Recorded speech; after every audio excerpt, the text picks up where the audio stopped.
Cheers. Good morning, everybody. My audio working? It is. Yay.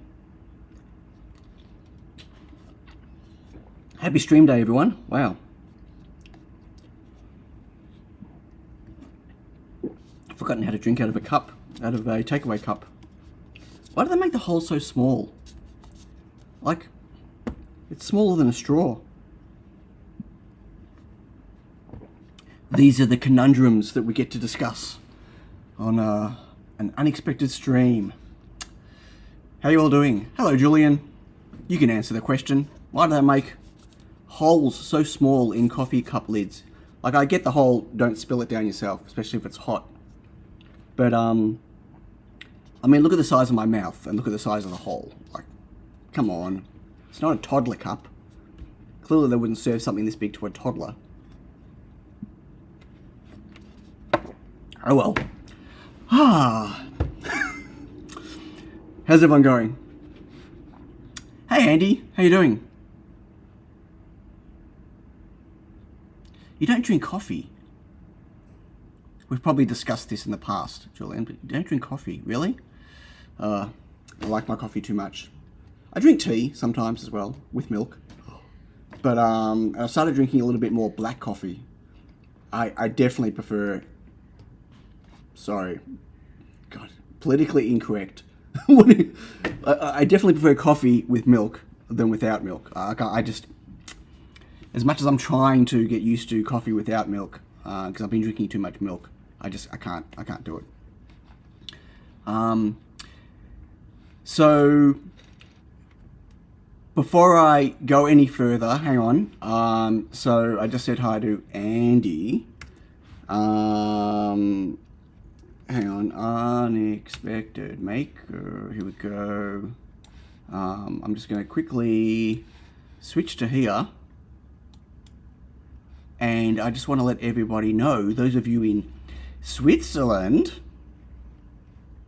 wait, is it You're in Switzerland, aren't you? Oh God, that would be really embarrassing. I have a new reseller, Chip Depot. God, I hope it's always at Sweden. One of the two. No, Switzerland. You're in Switzerland. I'm sure it's Switzerland. Anyway, so, yeah, okay. I've now got some of my boards available in Europe. Well, yes, it is Europe. The whole Europe, EU, I know, whatever. Us uneducated Aussies, no idea. But anyway, hopefully Andy will take on more of the range over time. Yes, it's Switzerland. Okay. So that's pretty exciting. That came online yesterday. He got his first order through. So that's pretty cool. If for those of you in Europe who want to be able to get access to some of my stuff easier. I know Sweden's in the EU, Switzerland isn't, but you're both in Europe. And that's really... I know, I get it. It's, but still. So I just wanted to point that out. That all happened yesterday. Okay, back to here. Sorry about that little side thing. I'm laser engraving a ceramic tile. Can you, with a fiber laser? You can't use a normal laser to do that, can you?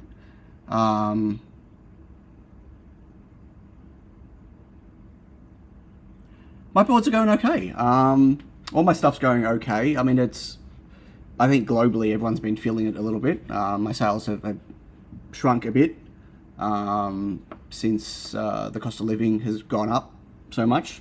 It's really being felt everywhere around the world, but I reckon through Europe is way worse than anywhere else. We're feeling it here in Australia, but I guess it's not as bad as other places. But overall, still, yeah, I'm still in business. I'm still here. That could change at any time, I guess. But you know, my financial runway, right? My how much time I've got, like my runway before going out of business, before closing my doors. I mean, that is shrinking a little bit, which is always, you know, disheartening and concerning. But it's, you know, it's not like weeks, so that's fine. Weeks would be a problem. It would take me weeks just to get the stuff out of here. But yeah, it's been going okay. And I'm just struggling to get new product out right now because I've got too many things that I'm working on at the same time. They're all inching forward. I've got my Tiny C6 boards that are about to come out. They actually arrive today from JLC PCB and everything's ready to go for production. I just sent off the artwork for the cards yesterday to get made, and I've got all the stickers and everything ready. I've started working on the web stuff. I've got obviously TinyWATCH S3 will come out soonish. Those boards are in production right now. The first production run of the PCBs, so the panels are there now. I've got Bling, which is all here ready to go. I'm just need to do a production run and do RF matching on it, and I've got my Blizzard board, which I haven't started production PCBs yet. But so it's a real.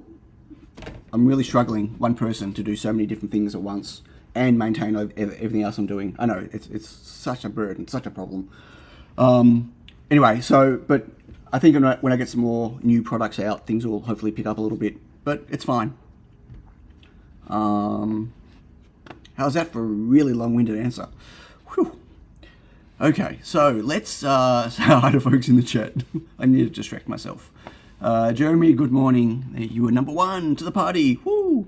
David Essa, hello. Andy Callaway, hi. Johnny, moo. Lost my scroll already. Ray, hello. And Julian said hi to already. Mitchell, hello. Andy, hello again. Yumbo Prime, hi. Otaku, good morning. Okay, I've lost where I'm up to. Adam, hello. I'm scrolling backwards now. Is that everyone? Okay, that's everyone. There's a lot more people viewing than there are chatting. Hello, X Micron. So I can only really say hi if you're in the chat. Yep. Okay. Lurking is okay. So I had some good but tough progress on TinyWATCH over the last little while, which has been I did a 3 or 4 solid days on it, and then I burnt myself out on it, both from a hardware and a software perspective.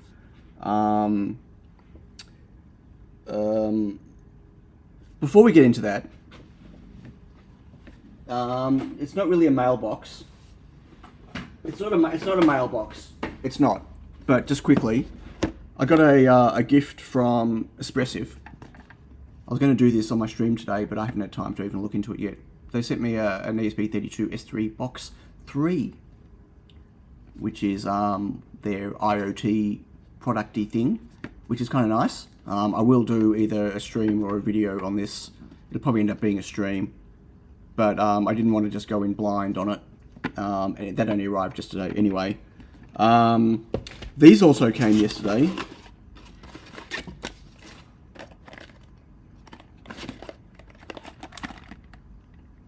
I've got a Raspberry Pi 5, a 4 gig model and an 8 gig model. Woohoo! And I believe I have another 4 gig model coming on Friday. I was only allowed to buy one of each, and so Michael, who I don't think he's awake yet. He's he actually bought me another 4 gig model, and he's coming over on Friday. He's going to drop it off. So yeah, so Raspberry Pi 5 in the house. And for those that were following my adventure with Element 14 with the Raspberry Pi 4s that they sent me, which were not correct, they have actually taken them back and they waived the restocking fee. Which, let me tell you, was ridiculous. So anyway, that got sent off, and hopefully once they've checked that everything's fine, I'll get my refund on those. I wanted to get up higher, but balked at the price. Yeah, the prices are quite high at the moment, especially in Australia. Like the Aussie dollar against the US dollar is insane, which obviously affects us against everything. But I wanted to get my test jigs upgraded to Raspberry Pi 5, at least one of them, but probably 2. I want to see if the USB bug is gone. For those that aren't aware with my test jigs, that oh my god, I just pulled the power out of my test jig. That's not good. Anyway, take that out. So with my test jig, the device that's under test here, right, that is just connected to via here to a USB port. And what happens, because I'm testing boards again, right, and they're enumerating and testing, that the USB ports start to fail. I start getting false negatives, like I'll put a board on, it'll say, can't find the USB, right? And I'll think, oh, is there a bridge on the soldering, or is there something wrong with the USB connector? It turns out it's just the USB port on the hub, on the chip, has failed, and I need to unplug it and plug it into a different one, and all of a sudden the board works. And then that port will stay failed for a while, or it'll come back. Sometimes I just have to restart the software. Whenever my software starts up, it actually does a reset on the USB hub. You can do that from the command line. So I just call it like a sub-process. And so it's really frustrating because I'll be testing, and all of a sudden I'll start getting some fails. And the first thing is, oh, is there something wrong with my soldering, like with the reflow on the part, or is it just the port? And so I sit there changing ports till I get it to work. Because if I just pull it off and stick it on a pile to inspect and find out there's nothing wrong with it, next time I plug it in, it'll just work. And that's been happening on all the Raspberry Pis, on Raspberry Pi 4s forever. And it's really, really frustrating. So the Raspberry Pi 5 is totally different because they're doing USB in their RP1 chip now. It's a completely different USB host system. It's their own implementation, and apparently it's gone under some severe testing. And I'm hoping that that problem will be gone, because that slows me right down. When I'm sitting here doing 300 or 400 boards, 500 board. Oh, okay, that was just Visual Code telling me that access to the test jig disappeared. When I'm sitting here like doing hundreds and hundreds of boards, and I start getting fails, it just slows me right down, because I have to start investigating. Is it the Pi? Is it the port? Is it the board? Anyway.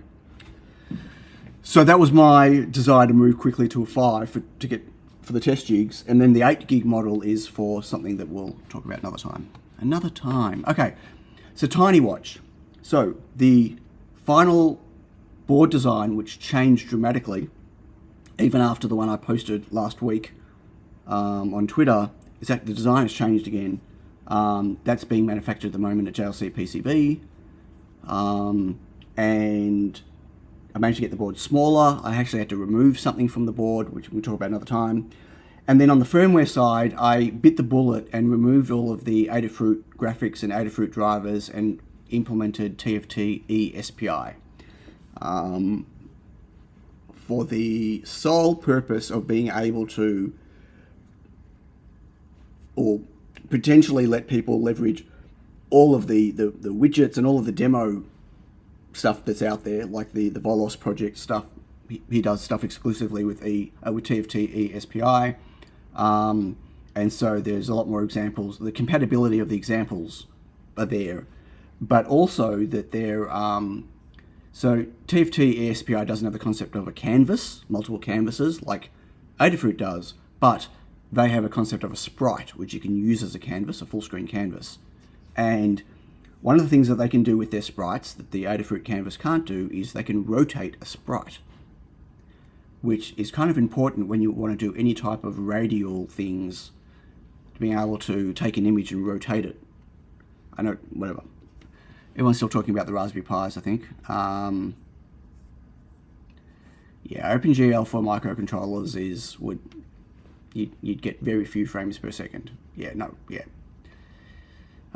You'd never get the hardware layer on it because there's no common connectivity for the screens and everything else. Yeah, but it's alright. Like it was quite a big change I had to do, and then I redid the whole font stuff and everything, and then I broke everything for like days, and finally got it all back together and started working on stuff. And by that point, I lost pretty much all my motivation, but I did add some cool things. So well, let's go over to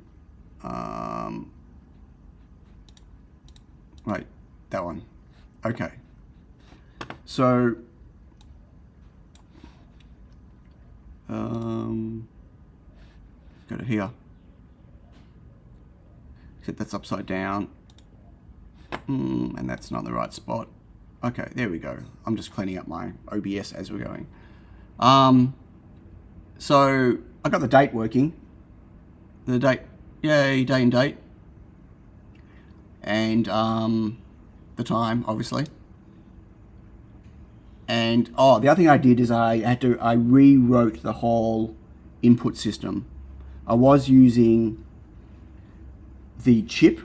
Okay, so the touch chip on here, it has a mode where you put it in motion mode, and then whenever you do anything on the screen, it returns you a gesture. Hi, Michael, how you doing? Can't stay for long. All good. All good. I was speaking to you about you before. Were your ears burning? You dream. Yeah, the weather is not connected right now. What screen is it? I don't know. It doesn't have a model number. It's a capacitive touch 240 by 280 ST7789 with like the touch chip. You can get them on. I don't have a link at the moment. I got stacks of them. I just ordered another 50 of them as well. But anyway, so it gives you a gesture back. So you don't have to track any of the positions and calculate deltas and all those type of things. It returns you a swipe up, swipe down, a click, a double click, and all that type of stuff. The problem is sometimes it forgets how to detect clicks. For some reason, it would just sit there and I'd be swiping and clicking, and then all of a sudden clicking would stop. Swiping would continue, but it would never return me a gesture for clicking. And the only way I could get it to work was to reset the hardware. And I couldn't work out why it was doing it. And so I ended up just rewriting it all myself. And by rewriting it myself, it actually is way faster now. So I've now got, we'll get back there in a moment. So I've got, I've broken all the fonts, by the way. Just before the stream started, I broke all the fonts. I apologize. We'll fix them up again. So swiping's working, touching's working. That's changing between the gyro and accelerometer. So you see I've got pitch and roll in here as well. I want to get some graphics for that. The font, breaking font is a pain. I got double click going, and now I've got you can see here I've got an analog face going on there. Looks pretty ugly, but that's okay. It was just for getting it working. So double click on that screen, and then I've got single click still, so I can change between percentage and voltage of the battery. Can't calculate yaw off a gyro and accelerometer. You need it off the magnetometer as well, and I don't have the magnetometer working on this one, so I can't do that yet.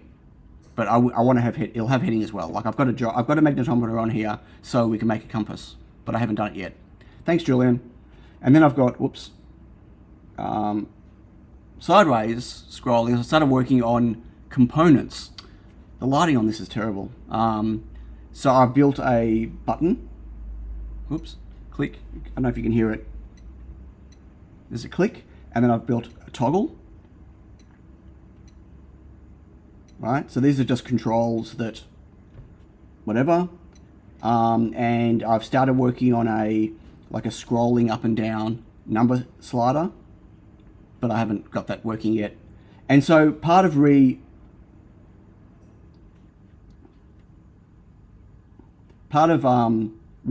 this was the ability. So I couldn't do a number slider. So what I mean by a number slider is like this. Oh, it doesn't look nice. It looks terrible. Like the UI looks terrible. There's no skinning in here yet and whatever. But the plan is to. Oh my God, my phone's been connected to OBS the whole time. If I go to, I just want to show you. So I'm talking about like when I set an alarm on my phone, right? How you can change numbers like this, right? I'm working on the ability to do that because it's not intuitive to. By the way, that's what time I get up on a Wednesday morning. That's my alarm for stream days. Yay. So there's no easy way to enter numbers and stuff on a screen. I don't want to make a keyboard, so I need to get those, and then you need to have both. It needs to support numbers and arbitrary things or whatever. So anyway, I'm working on that at the moment as well.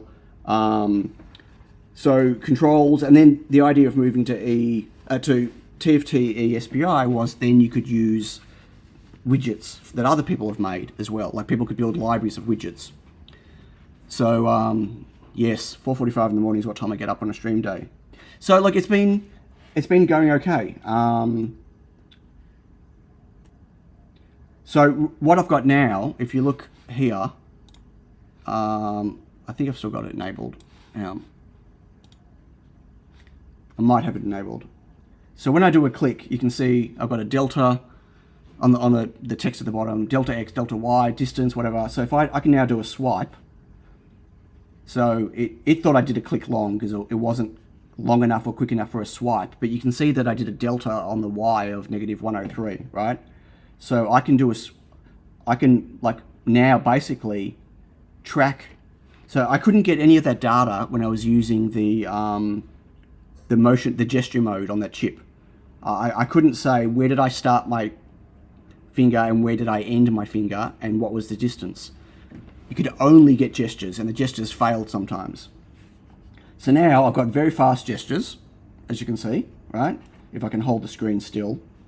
It's funny, sometimes I hold the screen still by holding the ribbon, and my finger is electrically changing the signals on the ribbon. So, yeah. So I've got gestures working very fast now, faster than they did, right? And it can do long press. Oh, I don't have long press on that screen. It can do double click, and of course a single click, and everything. All the gestures are there, and I can track finger. So now I can do things like a little paint program if I wanted to. So it has come quite a long way considering the rewrite, but the rewrite was annoying. Like it was a lot of work. And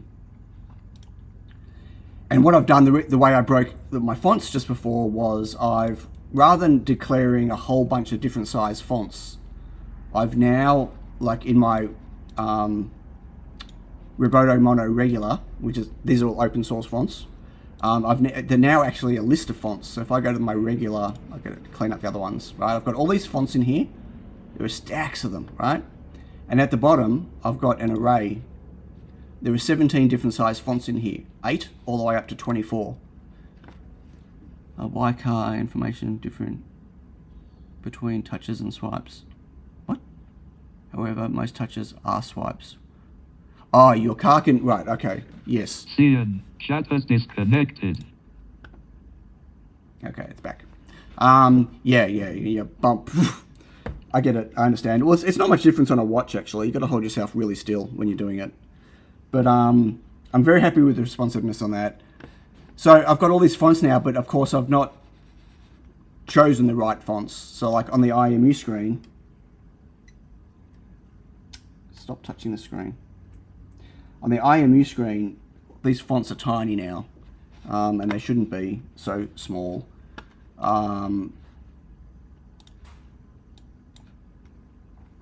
Like the Excel, like these ones here. Where am I setting the font size? Maybe I just haven't set the font size. Right.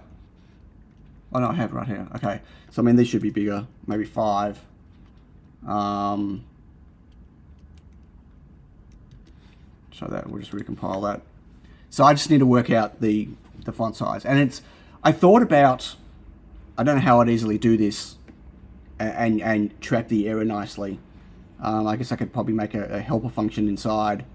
So what I could do instead of, rather than having this list, is I could actually just put a function in here, and you pass it the point size you want, and it returns you the correct one. Thanks, Pete. Happy Wednesday morning from Tuesday night in the UK. Awesome. Thanks very much. So I might do that, because like obviously if I go to entry 0, that's 8 point, and some of these are too small. So there you go, that's a little bit bigger, but still not big enough. And these are in point, not in pixels, obviously. So I just need to work all that out. But it's much nicer than having, whoops, just a list of all these individual fonts, which I should get rid of now.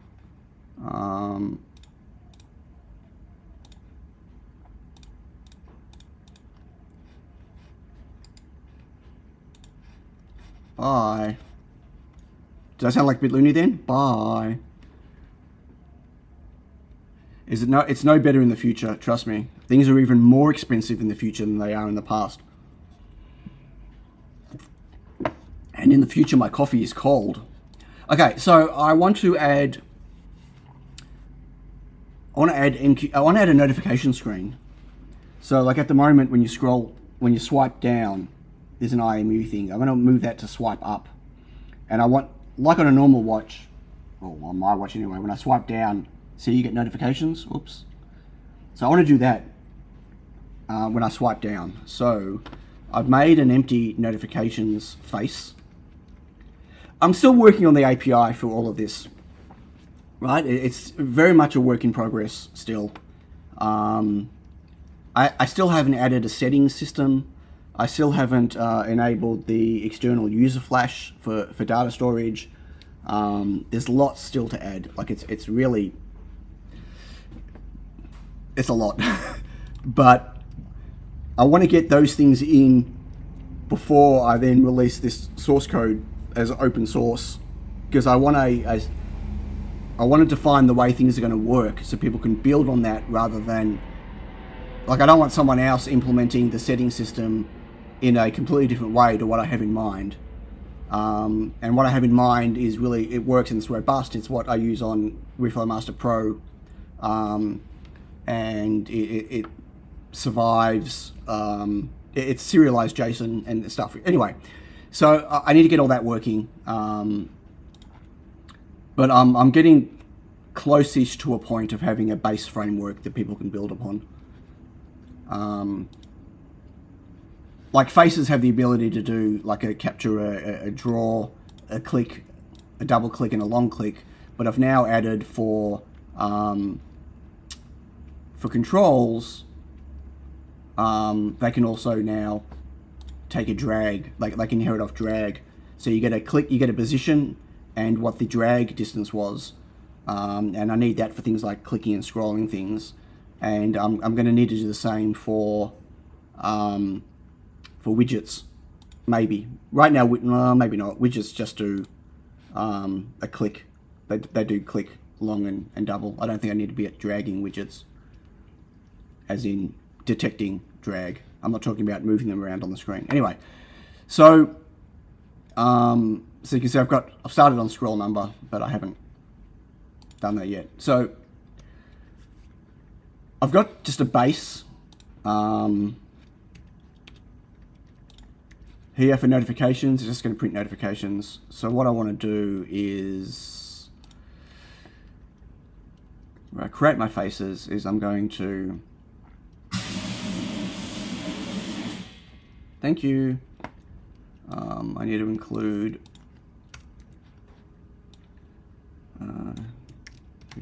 notifications and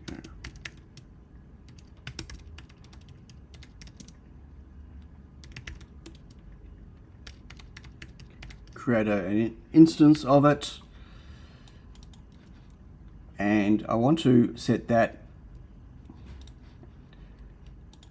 So right now down goes to the IMU. I want down to go, I want up to go to the IMU, and I want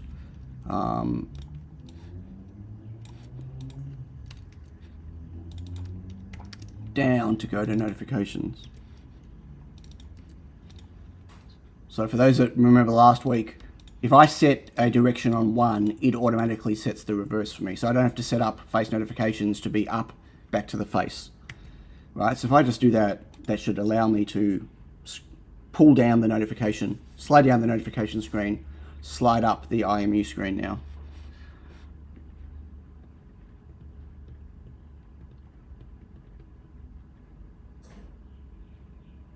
Green lines look double. You got the eye wobbles.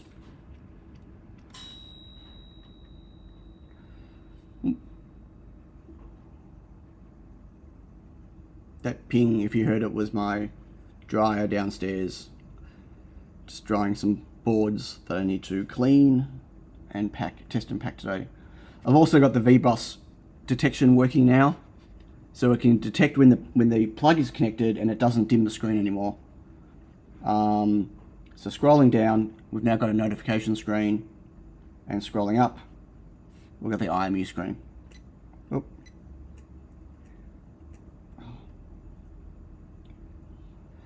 So this, I don't know, this is to do with, it's a platform. Oh, hang on, did you finish the new board design? I did. So the new board design, I'll quickly show you that. Actually, I'll show you the panel. Panel's pretty cool. But it's being manufactured at the moment.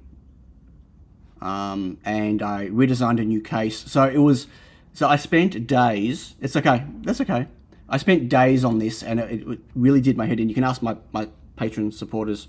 They were like, I kept posting and talking about it. Like, it was just really, like, I almost wanted to throw the thing against a wall. So I was trying to find a way to, right. Wow, that's a big window. So this is the final panel. And the board actually changed shape. It got a lot shorter and changed shape quite a lot. But I was having a lot of problems. What I was trying to do is redesign the case and redesign the board at the same time. I would make a change to the board, I'd then make a change to the case. I was trying to get the case narrower, slightly smaller if I could, and have room to be able to fit a bigger battery, which means I needed a different way to attach the case together, which means the board shape had to change, which means, like, it was really, hey, Embedded Hobbyist. And anyone I haven't said hi to, Jishipu, did I say hi to you? I think I said hi to Ian. Oh, Blue Tack the screen to the, that's a good idea, except I don't have any Blue Tack up here. Or maybe I don't have, I know I found some. Oh, here it is. That's actually not a bad idea. Thanks. What's the external side? I don't know. I haven't remeasured it yet. It is different to what I showed the other week. Okay, just gotta be careful. I'm pushing the, I don't want to damage the screen. Maybe that'll work. Okay, we'll see. I don't know, but it was a real pain, back and forward, back and forward. But anyway, that's the final design. And I removed the under voltage protection. So an interesting problem occurred. It works really well. It cuts off between 3 and 3.1 volts, which is exactly what I want, except the RTC and I guess the fuel gauge are connected to the battery, or to the VBus side. So either 5 volts if the batteries, if the USB is connected, or directly from the battery. It's not powered from the 3.3 volt rail. And the problem is, if the under voltage cuts off, then the RTC cuts off, and there's no, you lose your time. And losing your time at between 3 and 3.1 volts isn't what I want. So I've removed the undervoltage protection, and so now the battery will keep draining down until it cuts itself off. Hey JF. Yes, this is a touchscreen.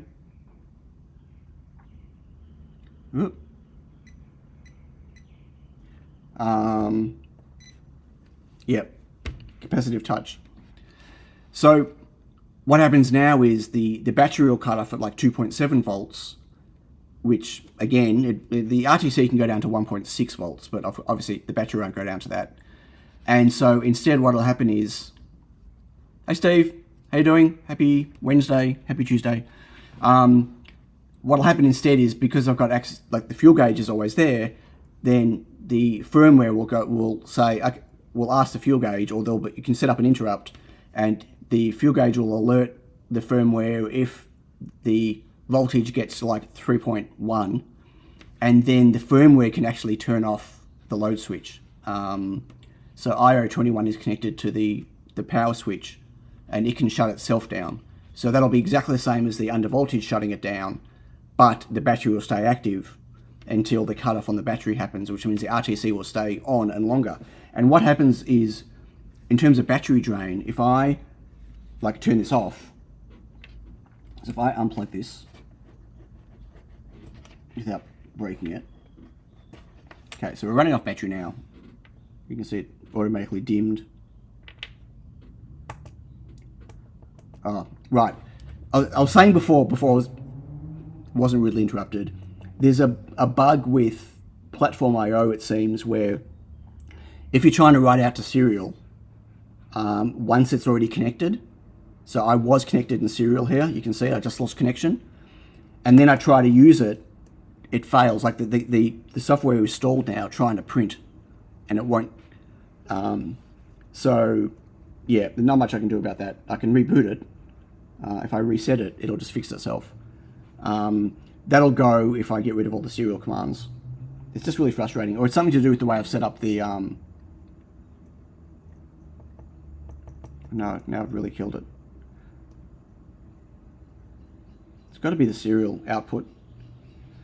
Anyway, okay, I'll fix that in a second. Anyway, what I was saying was, so right now it's running off battery, right? And it's taking whatever power it's taking. If I turn this off, if I push and hold,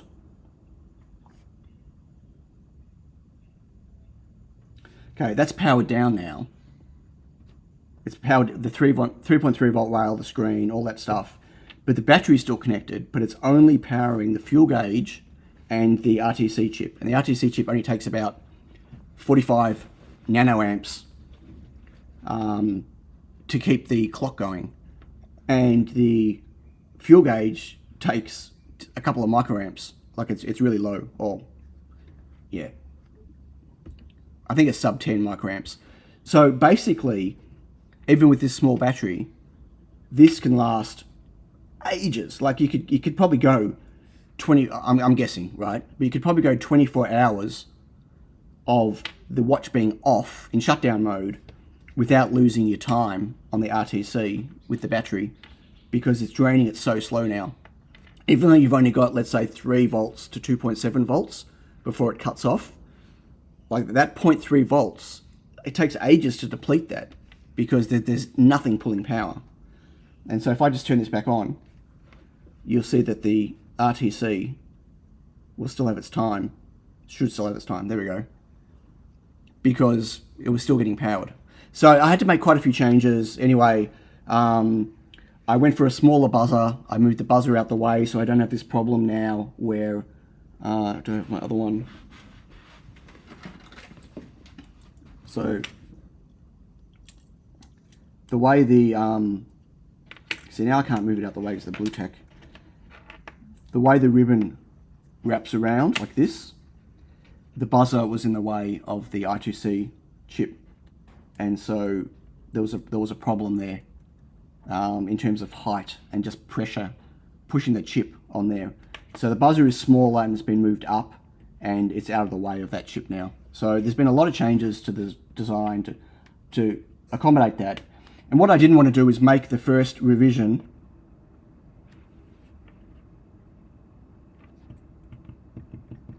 Yeah, it doesn't like it when there's no serial. I think it's something to do with the way I've set up this in platform IO, or maybe something to do with the quarter bug level. I don't know, but no, now I've lost. Oh, look at the screen. Oh, I pulled the cable out. Well, that doesn't help, does it? That's the problem with the blue tack, is I ended up pulling the cable of the screen out. Let's not blue tack it. It was a good idea, it was, but I keep moving it around too much. And this definitely won't work if the screen is not plugged in.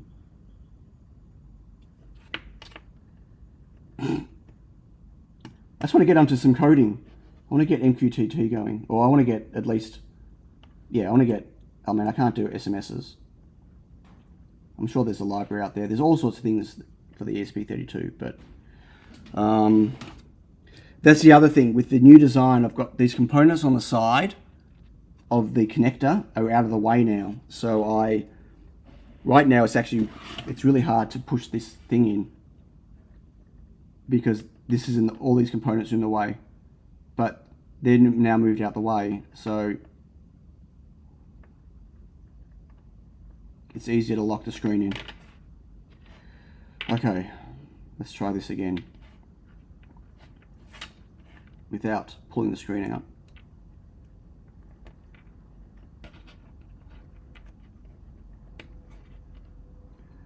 And also the 3.3 volt LED won't be populated, or the LED will be populated, but the resistor won't be populated. Obviously, because that just chews battery by having it on. I'm just using it now just to confirm that everything's working. Hey Simon. Yeah, thanks Andy. Too late. Yay, now we've got swiping again. Yay. So I'm just curious, if I pull this out now, was the issue the screen was pulled out? No, definitely a serial. It's definitely this issue with the serial. Anyway, see, once it loses, maybe if it reconnects, yeah, once it reconnects, you see on my screen, once it reconnected and serial started working again, it started working. Okay. Bloody serial. So, is there going to be some kind of user-facing LED like for... No. Well, there can't be a user-facing LED. There's a screen in the way. The only thing, like where would an LED go on the watch? There's no... Yeah, no. No. And why would you want that? Like, if it's... I mean, there is... Here, there's a charge LED, but it only comes up when the USB... Why would you need that? Like, as long as it charges, you don't need to see a thing. Like, you'll see on the screen. Like, it'll...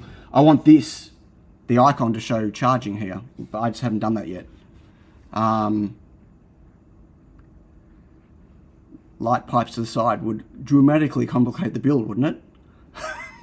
I don't want to complicate the build, I want to simplify the build. Okay, so MQTT. Wow, I need to...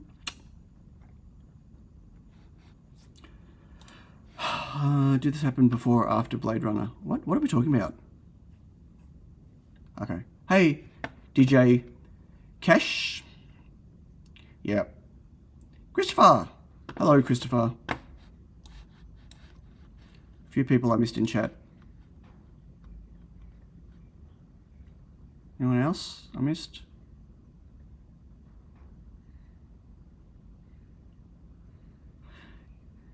Yeah, I need to get rid of just the serial print stuff and do something else, like do a debug stuff. I've got all that stuff in ReflowMaster Pro code base. I need to move that over. So what I want to do is set up PubSub to be able to get notifications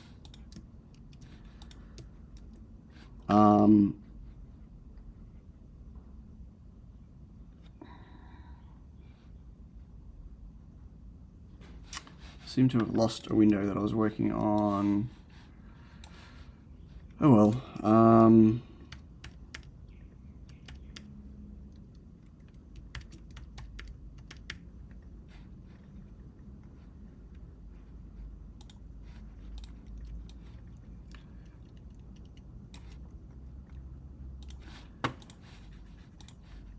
After great film. What? What are we talking about? I'm gonna say it's not COVID. I was fine in the morning. Oh, are you sick? Bad hobbyist.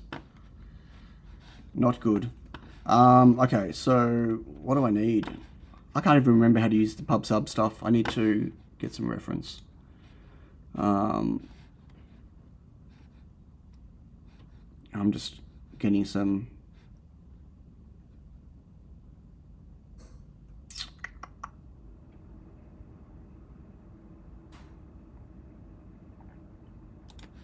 Okay, I'm just loading an example. Pub sub example. I can't keep all these things in my brain at the same time. Sorry. I wish I could, but my brain capacity is diminishing over time, not increasing.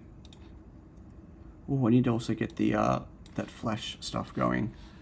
Hey, Hansy. Because of the time zones. Yep. Okay, yay, Arduino. Woo!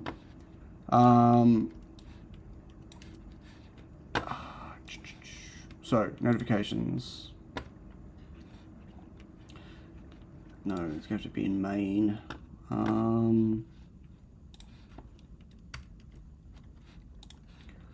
What do we need?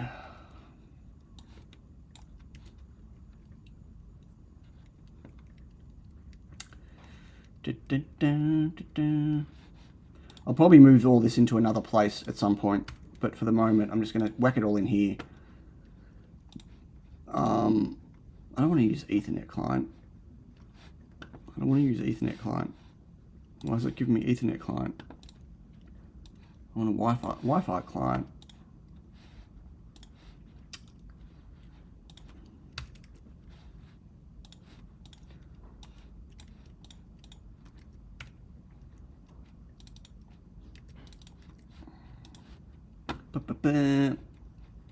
Yeah, I'm just going to put all this in verbatim for the moment, and then I'll move it all out later into the right place.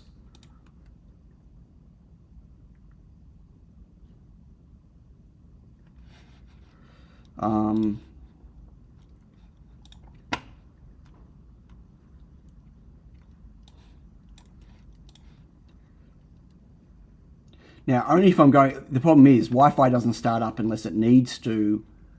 It needs to get the time. So, I don't want Wi-Fi to be on all the time. That'll eventually be a setting, I guess, right? That you can turn on and off on the watch. But for the moment, I'm going to have to just make it on all the time. So, I need to change this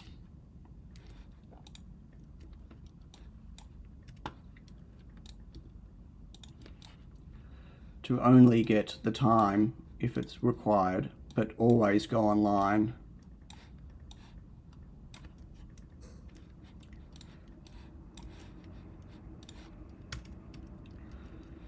Okay.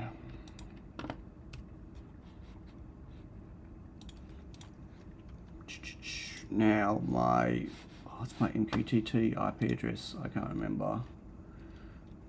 How funny. 192.168.1.70.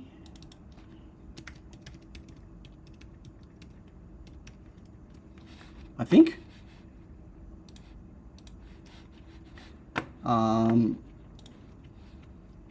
Okay, and then what else do I need? That's all, right? No, I need to do the loop stuff.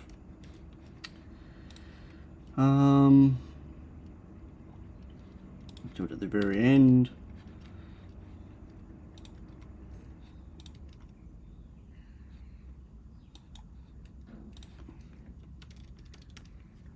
Why don't I just get rid of the brackets?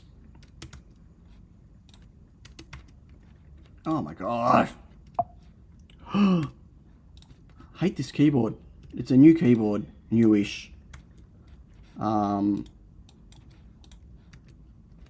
It's that Apple dark full thing, and I'm used to the small keyboards.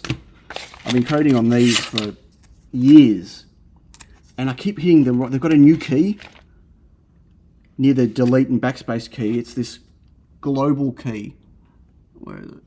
Point to it. This is global key here, which brings up all the freaking emojis there, right? And it's in the spot where the freaking delete was. And so I go to delete and I keep hitting that key all the time. Sorry, it's really freaking annoying. I want to leave that. I want to get rid of these. These are all, don't need these anymore. Okay, so if you see this happen when I'm typing, right? See the flags, the emojis, because I've hit the wrong key, and you can't just escape it. I can't escape to get out, right? I need to either push it again, which sometimes I don't get the focus back, or I need to click away. It's just, anyway, it's really frustrating. I seem to be on changing the format of the keyboards. Yeah, it's, hey Ryan, I don't even, like, you know what? I disliked this when I got it. It was really hard to get used to, but then I got used to it and I loved it because it's the same on my MacBook Pro, right? So my hands were always in the same space, the same everything. But they don't make that version of the keyboard with the fingerprint stuff on it. And I want to use my finger for unlock and for payments and whatever else. Hello, Befits58. Catching up at 2 times. Cool. So I have no choice but to use this keyboard, and I love the look of it. It's a nice keyboard. It's just that one key that they stuck there is the worst place to put it. Honestly, the worst. Yeah, it's time for a rant. Sorry. Okay, this should give me pub sub, and then I should be able to. What are we connecting to? We're going to connect to TinyWATCH.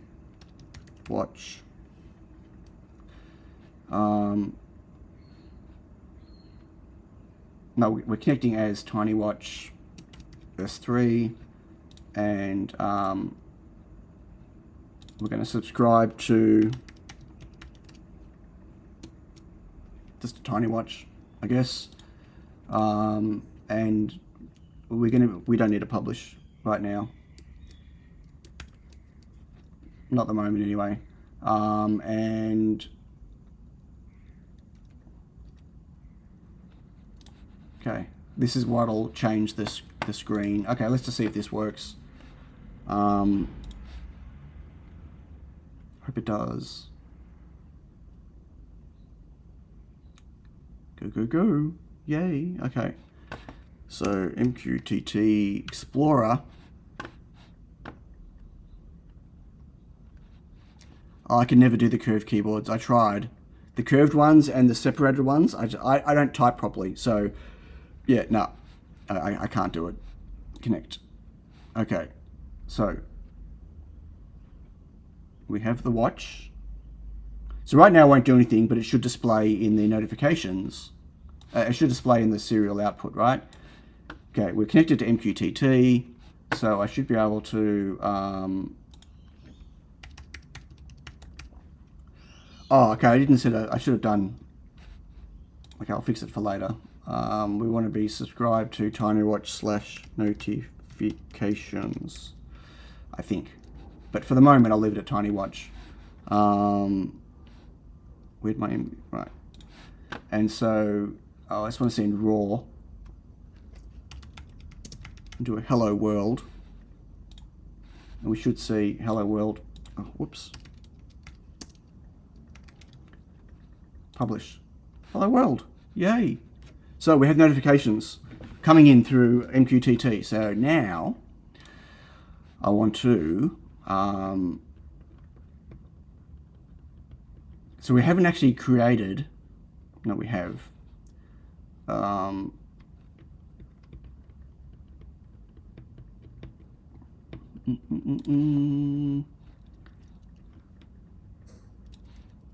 okay, we need access to that, so I should be able to go extern so I can get access to the face notifications. And so if we have a notification come in, I want to see if I can just, I want it to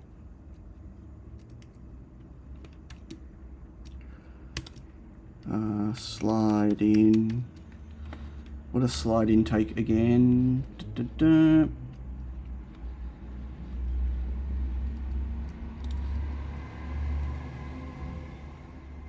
Okay, just a starting position where it's going to slide in from. Okay. So I want to slide in at 0 on the X and minus 280, so that from the top it's going to slide down. So we're making it automatically slide in, right?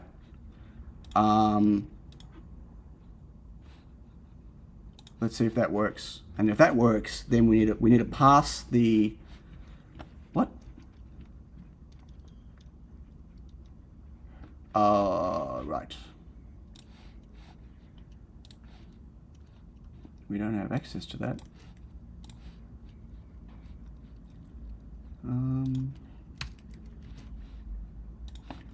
Okay. If that slides in automatically when a notification comes in, then we just need to create a function to let it populate. What is going on? What doesn't it like? Oh, right. It's a dot. Oops, notification.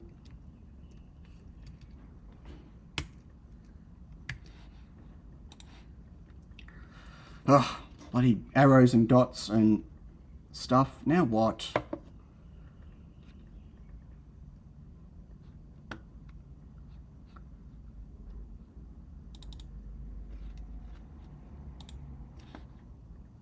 Oh, I didn't add the fonts. That would be a problem. What else? Class notification has no member slide in. Did you mean... Oh, capital. Wow. Slide in. We're getting there. This is how I debug. I don't check my code as I write it. I write it, compile it, and then fix the errors.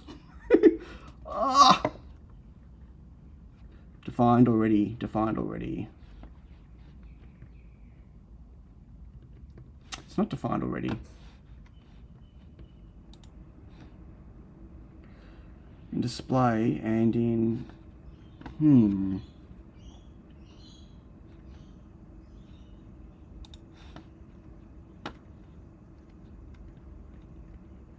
I hate these very inefficient but simple. Yeah, I'm not a coder, right? So I'm definitely not a C++ coder. Not a C++ coder. So this is just like this circular stuff here does my head in. So it's complaining about multiple definitions of importing Roboto Mono Regular, my one. This one here, and it's because different include files need access to different things, and it makes this circular stuff. Intrusive page screen blocking notifications. Okay, what do you mean intrusive page? And this is not, well, the notification, whether I make the whole thing slide in, make it slide a little bit, whether it's whatever, I just want to get it working right now, Wagon Loads. Hi, by the way. So I don't know, so it says here that it's multiple definitions. It said it's first defined in, I wonder if I make it static.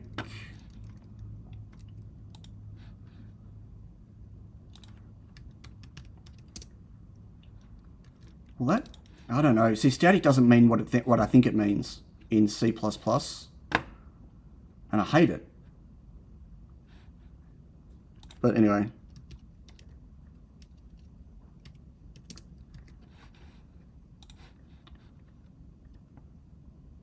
I hate circles, they're so round. You're so funny. The problem is this is a linker error, right? Ooh, okay, making them static fixes it. Ooh, okay. it's a link error, so it's not like it'll actually take me to the issue. It just tells me, and it's just, anyway. Let's go. What I'd like is to have a little notification thing come down, just a little bit, to say there's a notification, and then you can click on it to make it open. But right now, a face slides all the way in. What I need is a slide in, and I need a preview in, right? But I haven't done that yet. So if I send a notification, if I can find this, if I do a hello world again, wait.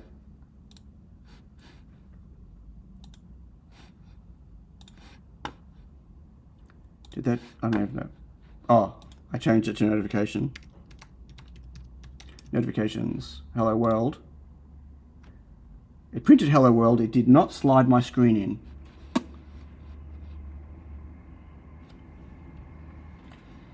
Why did it not slide my... Did I not... Yeah, I did add it. It should slide in. No stream from any nationwide Optus failure. No. Oh yeah, I heard about that. So Peter can't even hear me.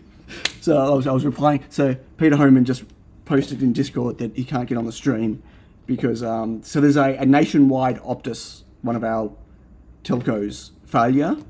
There's no internet or mobile service. 10 million customers are affected. Wow. Everyone who woke up this morning had no internet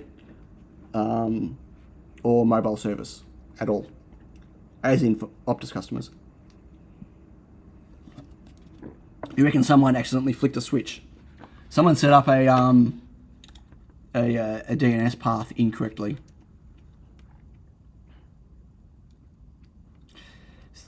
I'm talking C#'s so much nicer to code in than C++. Like, really. So why is that not working? Why did I got the message. It should have slid in.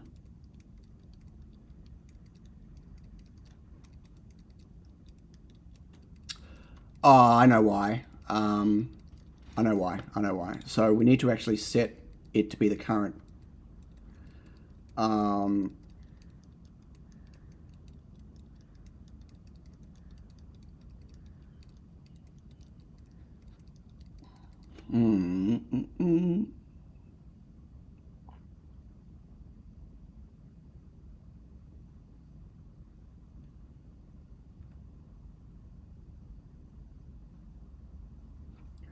Right.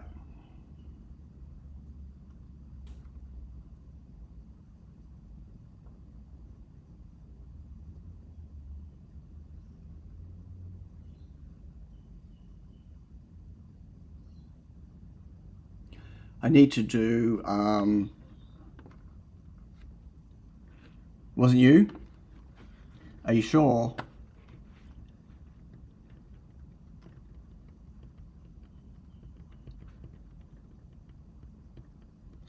I can't use navigate to make it come in because that'll only work off the current face, and if the current face isn't the clock, it won't pop down.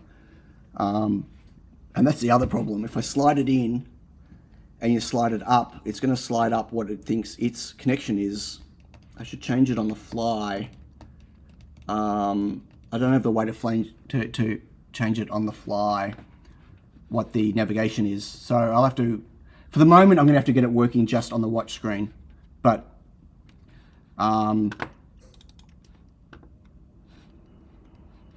yeah. For the moment, I'll get it, and I'll have to add some more things. Always adding more things. Okay, so I want to navigate.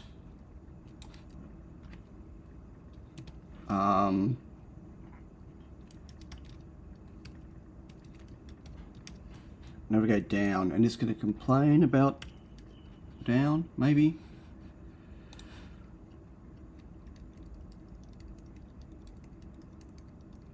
I'll get rid of these warnings at some stage. Okay, no complaining. Good. Okay.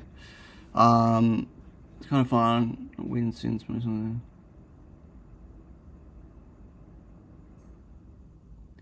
C# is well tuned. It is, and it is a pain on a Mac and on Linux. You got to use mono. Oh, it's getting better. I'm glad they finally got rid of mono develop on the Mac. That was just terrible. But there's still no. I can't believe they still don't have proper Visual Studio Code on the Mac. Anyway, so we're back here. So if I now do, keep losing my MQTT. Okay, connected. If I publish, there we go. Notifications. Did that slide? Or was that too fast?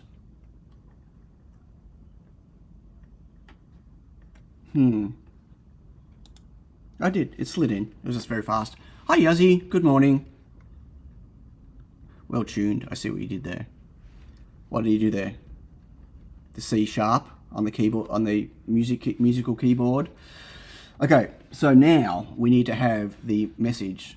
So I need a way of adding a message to a queue. We're going to start with just one message right now. So we need to have a just for now, void add message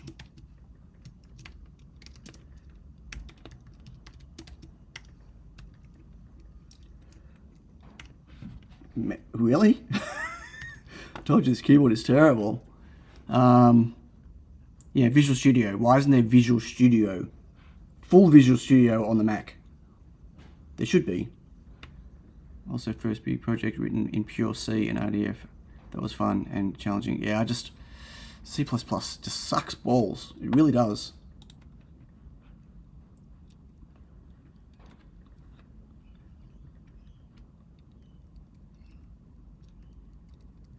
Oh, is MASM Optus, Yaz? Yeah, 10 million people, and Yaz is one of them. Yeah, so that sucks. So, hey, Michael, if you're still, Michael's probably not there because he's, actually, was Michael? Oh, you are there. So I can't do vector with a string, can I? Apparently, I can't put strings in a vector. So how many notifications are we going to store? We should do a,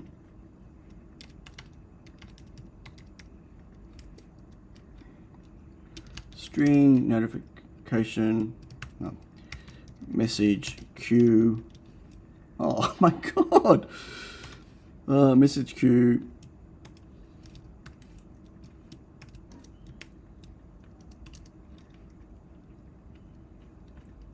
How many we're going to have? Yeah, I'm not sure what happens with string and vector. I need to look into that. I'm pretty sure I read you can't, at least not an Arduino one. Maybe standard strings, I don't know. I don't want to start messing around with standard strings yet, unless I really, really have to.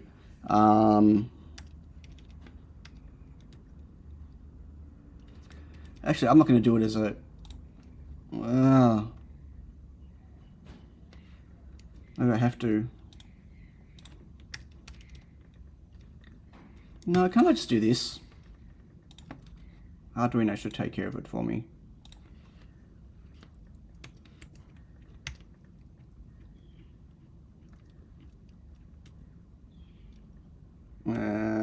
But I can't decide.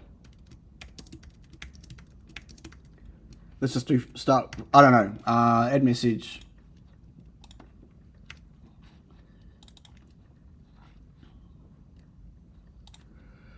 Void face notification. Where's my autocomplete? Notifications. Add message.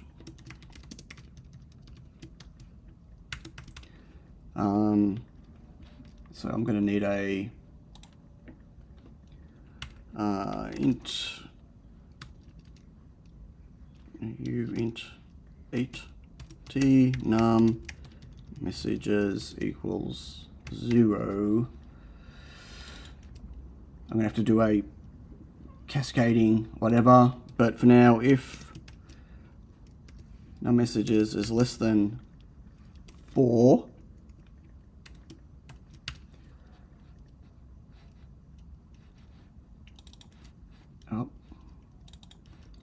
message queue num messages plus plus, and if it's less than 3, equals message.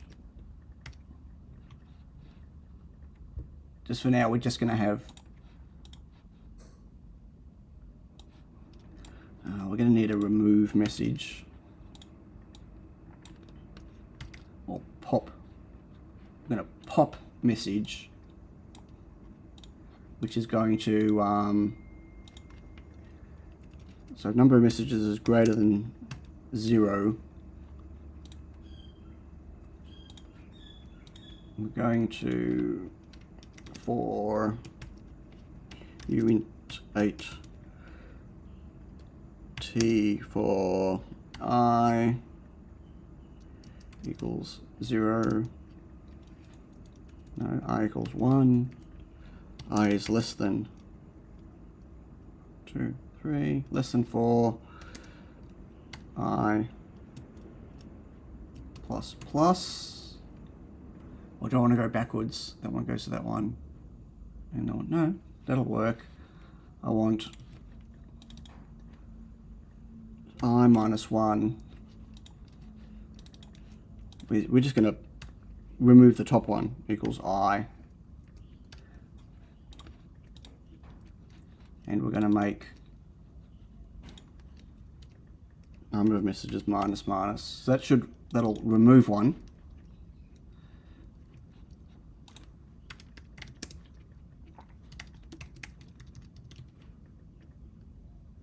Actually, you know what we should do? We should, if we're going to pop it, we should return it, and that's how we get it. So that'll be string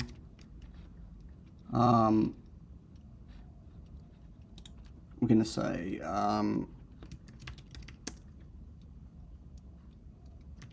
display message equals, and that should be message queue equals message queue 0, and we're going to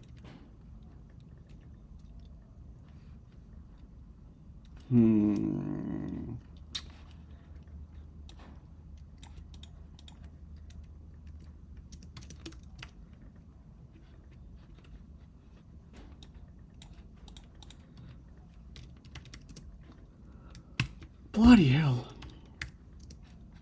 Don't code on a stream, Sion. Don't code on a stream.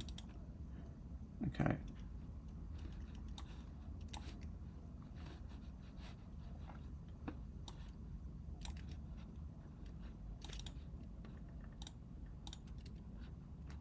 Pop message. Whew. Okay, so, and here we're going to, we call navigate down. We want to go face navigation, no, face notifications dot add message.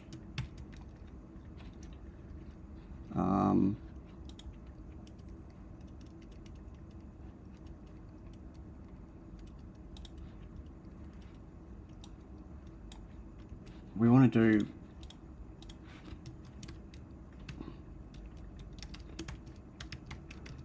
payload, I think.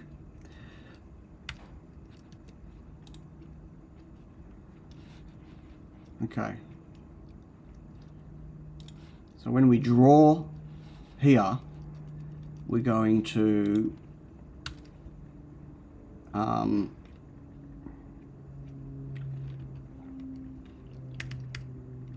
going to do a canvas dot set cursor to, I don't know, 10, 80, and we're going to canvas dot print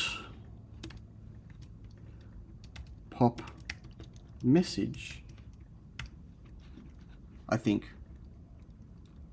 So I'm not really following the chat discussion. You're just talking about Microsoft and stuff, right? And then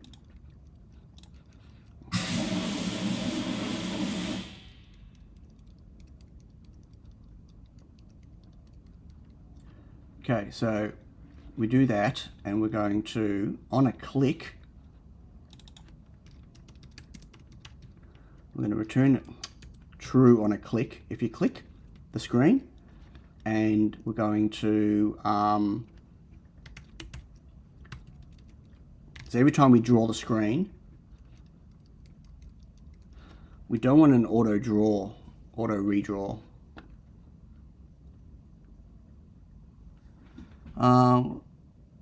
That was a big explosion of gas. Oh, excuse me, Kevin. Yeah, that was just the what's it called? The compressor, the fridge on the compressor. Yep, that gets the moisture out.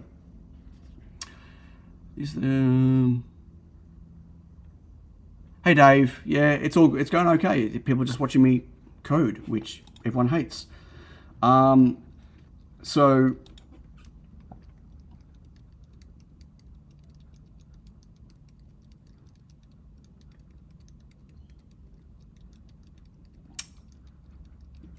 the problem is whatever is the current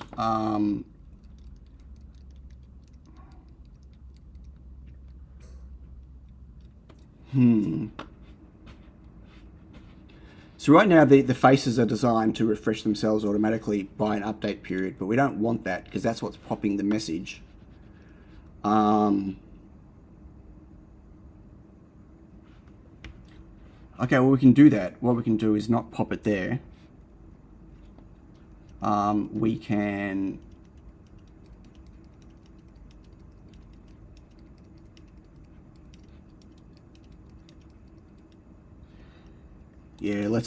let's put this back. Sorry.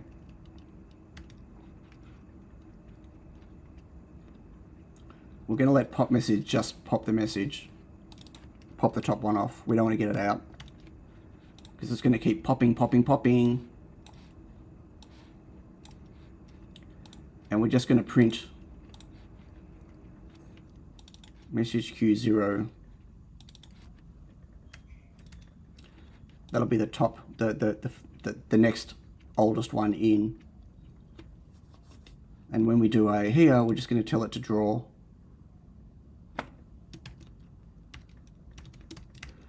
Draw true. I'm going to say here if force or that update tick period. Okay, let's see if this works. The only problem with this is that it won't clear the messages, like the last one won't clear. What doesn't it like?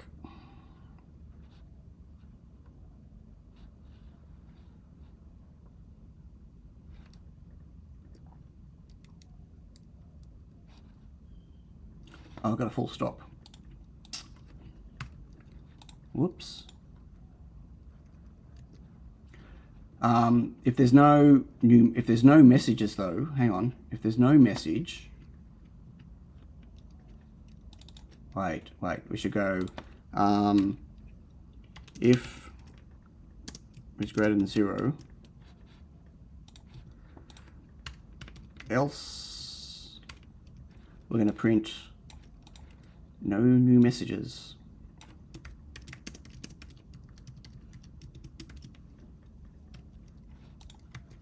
Okay, let's try that. Make the slime in a different color if there's a notification.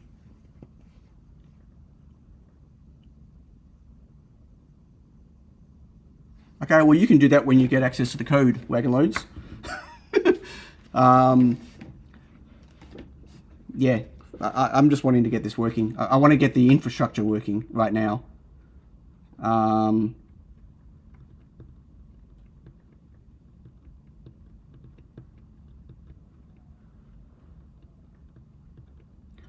So, okay, I can't do... How do I convert the payload? Yeah, I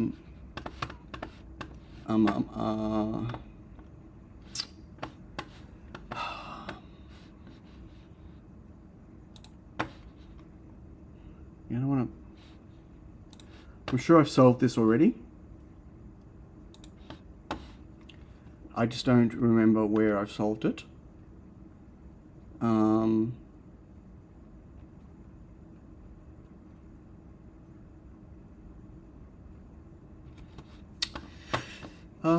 Okay. I can't just do a string conversion on it, it looks like. I need to...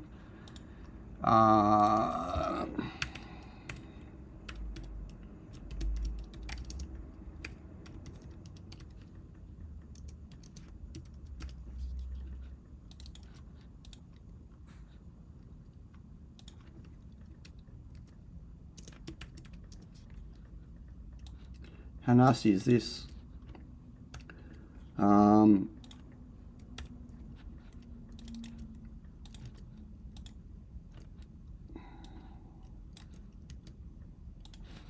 That's nasty. Hey James, how you doing? What?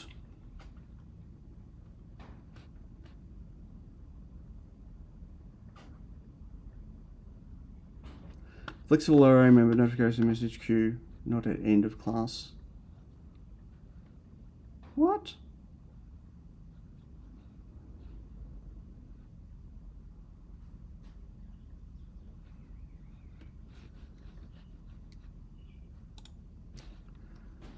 What doesn't it like? Why can't I do this? Can I do this? Okay, can I just do this? Maybe. Electric shock. Who's getting electric shock? What happened? Who got electric shock? And it doesn't like...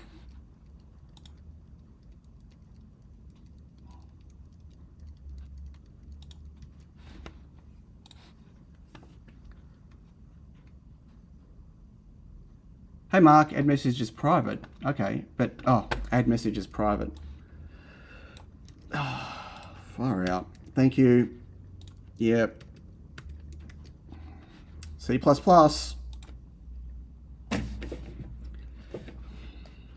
Thanks, Mark. Nice to see you. Oh, now what? Got a circular thing happening again. Pop message.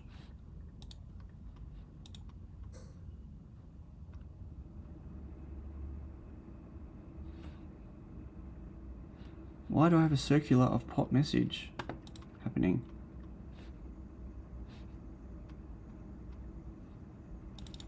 What?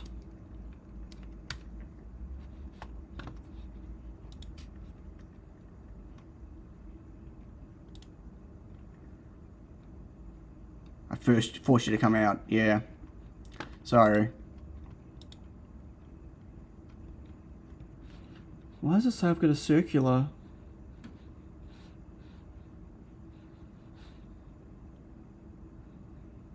Multiple definition of notifications, pop message.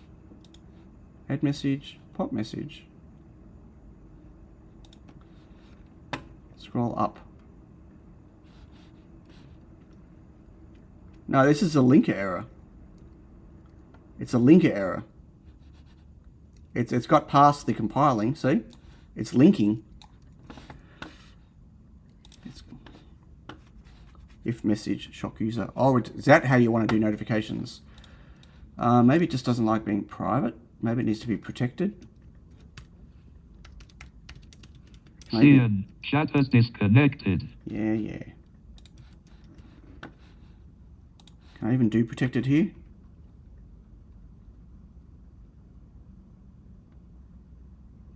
It's not add message, it's pop message it's saying. Multiple definition of notifications, pop message.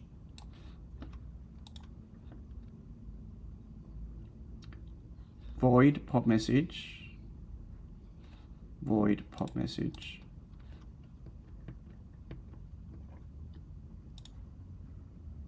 It's not as add message, it's pop message, guys.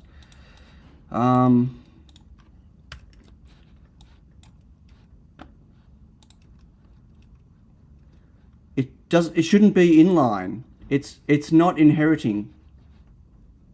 If I make it, okay, if I make it inline, But inline only helps me if I'm importing it in multiple places. The only place, this is, oh, right. I am importing this in multiple places. I'm importing it in multiple places. You're right, you're right, you're right, you're right. It has to be inline. See, this is a C++ bullshit. This circular thing. Yeah, I know it creates a multiple. I forgot that I was importing it in 2 places. I have to import it on main. Well, at the moment I have to import it in main because, but I'm going to be moving all that stuff into the into here eventually. Okay, sorry, you're right. Yep, sorry everyone. This circular thing is so annoying. So annoying. Okay, let's get back to, can I send it a message? Hey John. No, Pragma once doesn't fix it, actually. I was using Pragma 1 everywhere, and it didn't actually make a difference, but well, maybe. I'm not using it on those, but like I've got Pragma once. I tried solving all my font circular things and everything else with Pragma once, and sometimes it works, sometimes it doesn't, from my experience anyway. No, just because it's a shit language. God, I'm going to get all these C++ police coming after me. Okay, so let's do a hello world again. Publish. Hello world. Look. There's a message, hello world, and if I click, nothing's going to happen because there's nothing there, right? But if I can swipe it up. So if I do another message,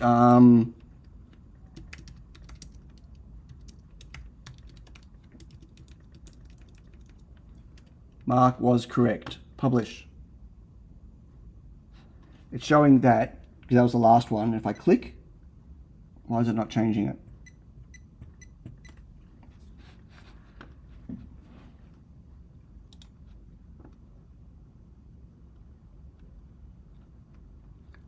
What happened to my, did I call pop? Click, oh, it's not doing it. I need to pop it here. Sorry, I forgot to pop it. Pop message.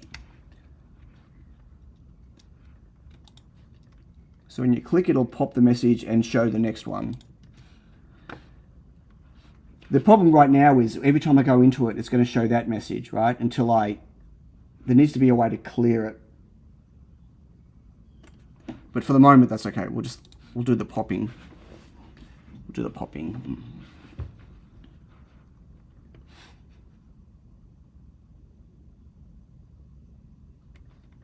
So my paired partner, Michael, is busy today. My paired coding partner. He would have already been bugging me going, no, you did that wrong again. You did that wrong again. I told you this 100 times, Sion. No, he doesn't do that. He's really patient, actually.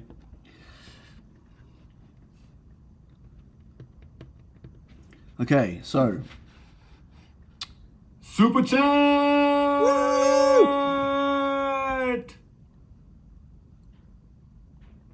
Thanks, Mark. Thanks for the super chat. Woo! And yeah, C++ sucks. C was easier, but it's still, yeah. Can I capture this? I can. Okay, I'm going to see if I can send that to here. I don't know what it'll do with the heart. It won't display the heart. We're going to publish that. C++ sucks, just ask Linus. I have to get the edges, edge to edge, the print. I need to set up a smaller area. But and there's nothing there. That's the best language. I prefer Python.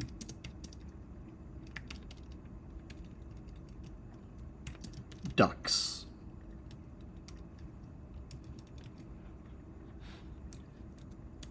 / me ducks. Okay. So if I send this message, where's my thing gone?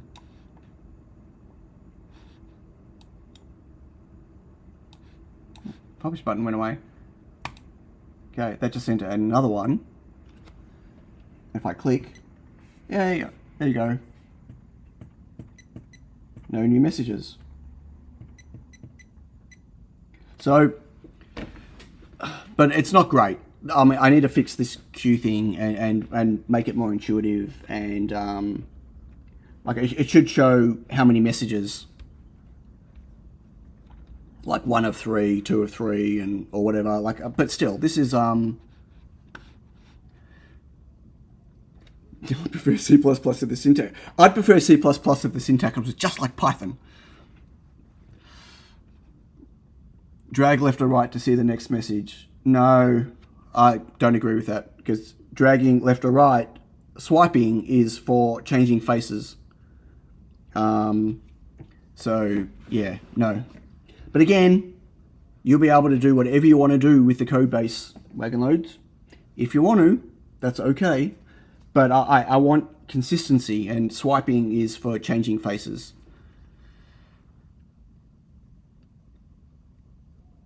Yeah, this is just, I just wanted to get some basic MQTT stuff working, which is good. So at any time, if there's a message, it just pops in for now. But I would like to, we should get a preview would be nice. Like, as I said, if there was a way for it to slide in just to a little bit, like a little bit of purple, right? And it'll say notification or something. Drag left and right changes the message pointer. No, there's no dragging left and right. That's swiping. You don't, it's not a thing. You don't do, it's like, there's no dragging text left and right in any UI interface I've ever used. It's not happening, Wagon Loads. Sorry. You're dragging a widget, sure, but not dragging just some text. And yeah, no. And it also wouldn't be obvious to people. I mean, I could just easily go next, like left, like I could put buttons on here, left, like next, previous, right? The only time we ever see a drag on like a text, and it's not just on written text, it's on like a text in a container, is like to delete something, right? But it's not just text. Anyway, we'll get there. We'll work on it.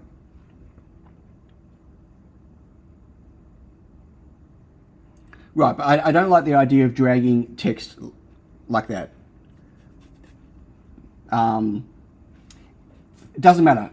Right now, I wanted just the functionality there. Okay, so how long have we been going for? 1:33. Shall we swipe up to dismiss?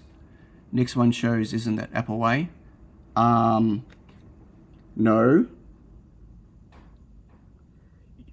So, and the Apple Way, right, is this kind of, I know it's not in focus. I've got autofocus turned off. Hang on, let me see if I can focus. Okay, so the Apple Way, when you swipe, there's a notification, right? So that's a UI element, right? So you can swipe that to the side and you can delete it, or you can go extra things, right? So I can turn notifications into something like this, where we can just scroll them like this with a clear all. I can do all that stuff. That's not 5 minutes worth of work, right? How would you decrement the message pointer? I'm already doing that right now with the just tapping, but I can make it something like this, but I don't have scrollable UI yet. Everything right now is, see, this is not the same as swiping. See this? This moves with my finger. I've only just added dragging yesterday, and you can't drag a face. So I would have to turn this into a widget, right? And then as a widget, I could set up so I have to set up a scroll list container. What didn't work? You can't, it's not public facing. Sorry.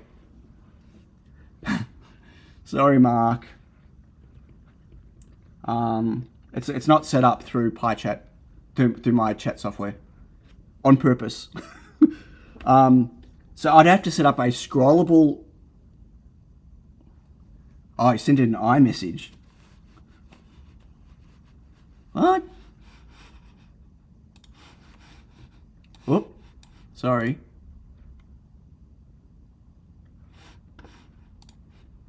Okay, Mark sent moo.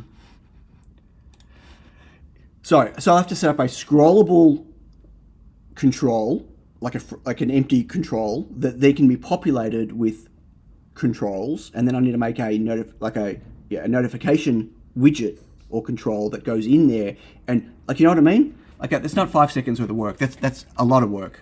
So excuse me. Is that what you were doing? While my watch was here, you were trying to make it do a moo. Okay. Sorry, Mark. I didn't hold it there for long enough. So anyway, again, their UI implementation things. I just want to get the basic framework going. GIFs. Come on, let's do GIFs. I want to get GIFs. I want to get. The problem is, I bet you I don't even have any large enough GIFs.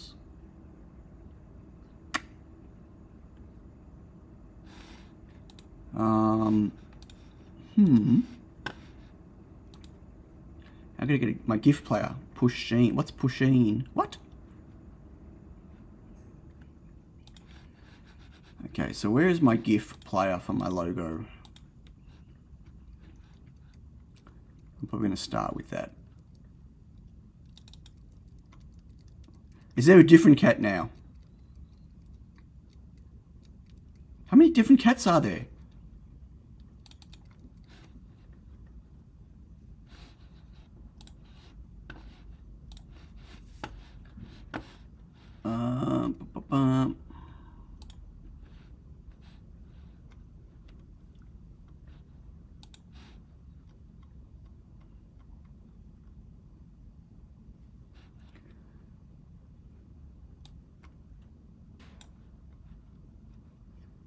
Okay, so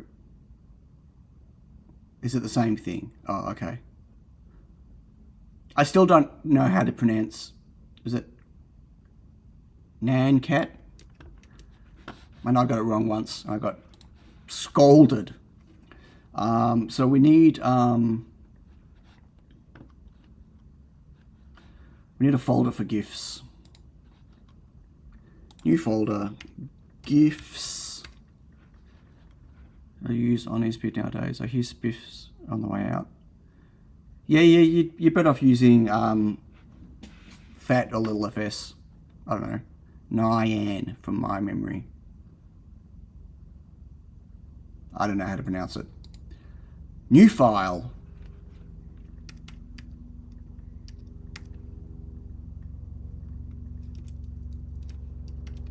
Now this is the low res one that's currently playing on my logo. So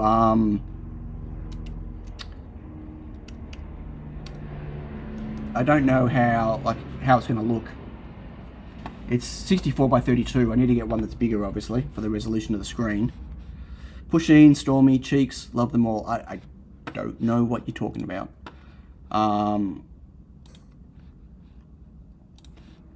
Okay, so we need a new face.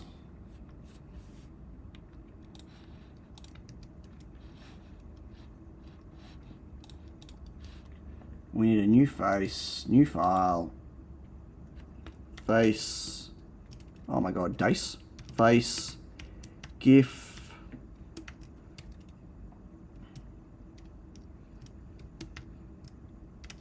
GIF player. God, that's terrible.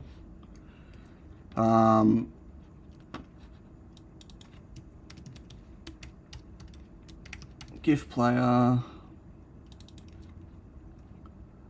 Draw. Click. Yeah, I should make a GIF player. Little FS. You know what little FS is, Johnny? Little FS is a is actually designed by ARM. It's a file system for embedded Flash. It's like a super optimized file system that's much better for Flash and for embedded systems than something like FAT.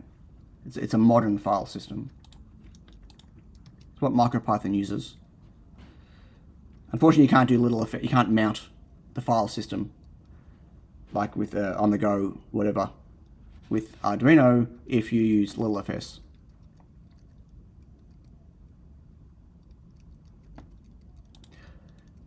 Better to use FAT than spiffs. LittleFS is, I don't know how mature it is now on the Arduino side. Okay, so I have to ask, is there a driver to let you mount that on an... No, you can't mount it. There's no... LittleFS is not something that an operating system can detect. You have to use FAT. Neither's spiffs. You can do that. You can do a hack with Arduino where you can present a fake drive and then it can reference spiffs, but you're basically converting stuff. But if you just use FAT, you can do that off the yeah, whatever. What's animated GIF? Animated GIF. I need to find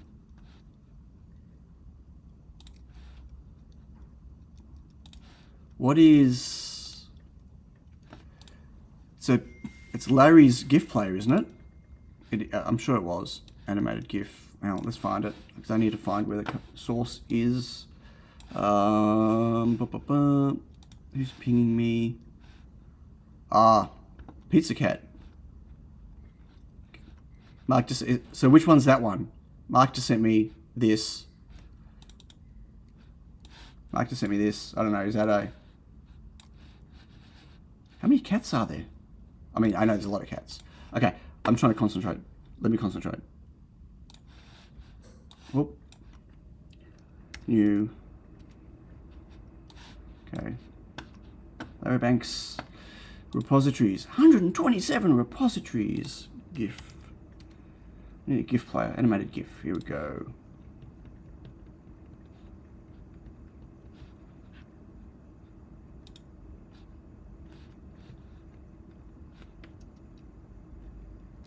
What is that?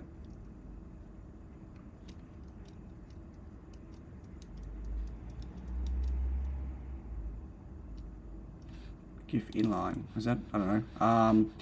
Okay, so I want to download this. Download zip.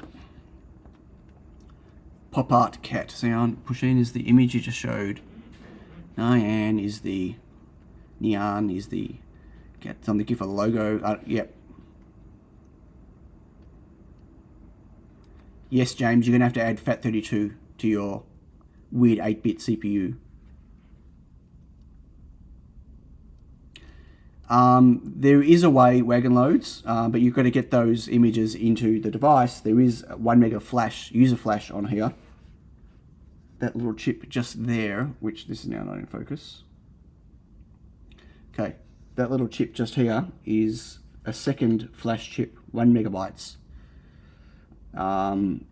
The idea was to be able to store some user data in there. 1 megabytes is not a lot, but it's better than nothing. That's where the settings will be saved. And technically, someone could stick a, an avatar image or something. I don't know.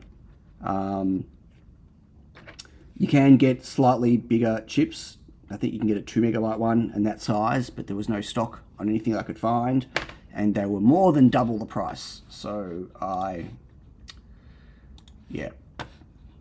went for the 1 megabyte download.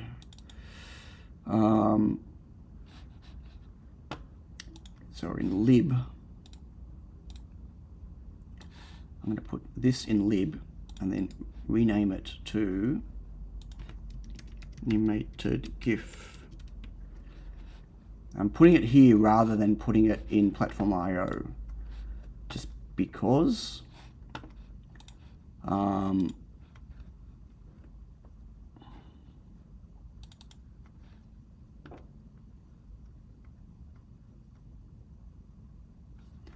interesting. Larry might have a TFT SPI example.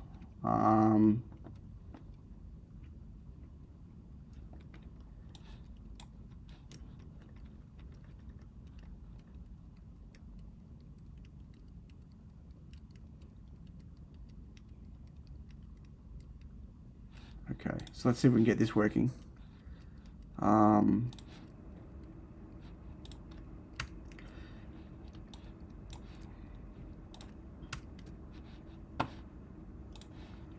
So what do we need?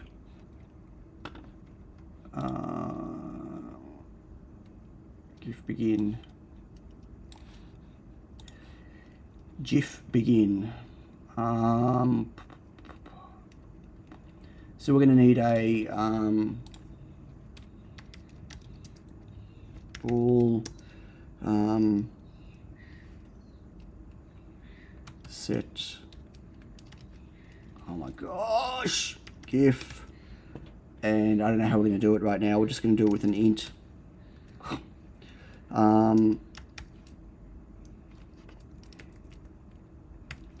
Just for now.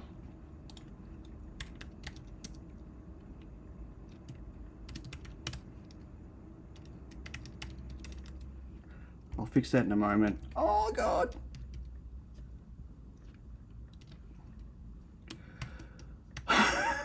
I'm really struggling.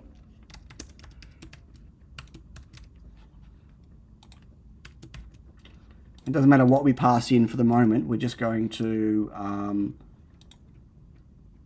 do a begin, and we're going to do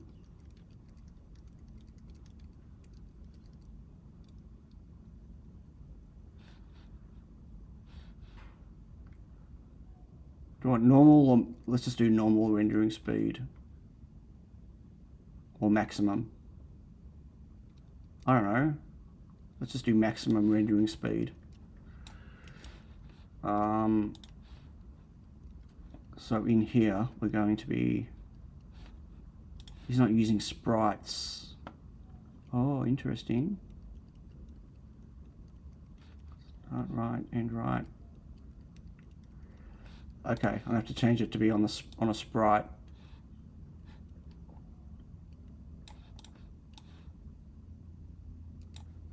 Yeah, I'm just bear with me. I'm thinking on the fly.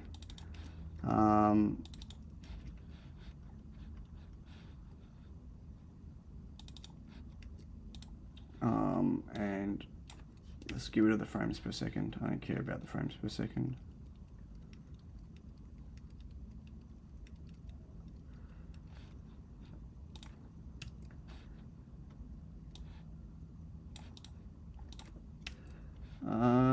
And then I only want to do that. Then we want to push it. What? Who's going? Catch you later, Photochromax. No? Or someone else going? John Clayton says, did you all have a time change last weekend? I already had ours a little while ago. Ooh, shouldn't do that. Okay. So where's the GIF image being set? Up here.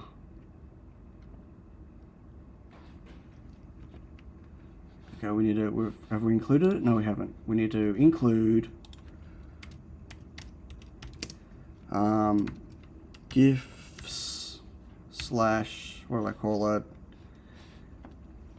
GIF and .h. And what's it called? That one. Okay.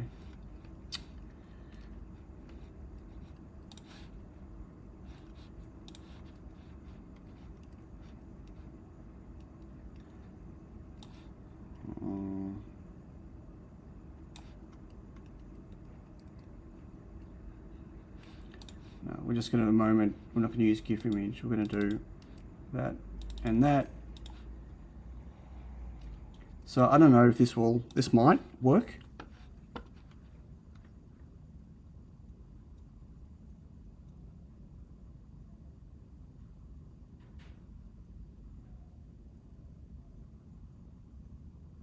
Okay, it compiles. So now we need to, come on. Why is my thing not working now? I've got no serial? Yep, because I've got no serial. Okay, so we're going to go the right, if we go to the right, no, left. We're going to go, okay, so we're going to add, use your TARDIS. Oh, I was going to say something very inappropriate then.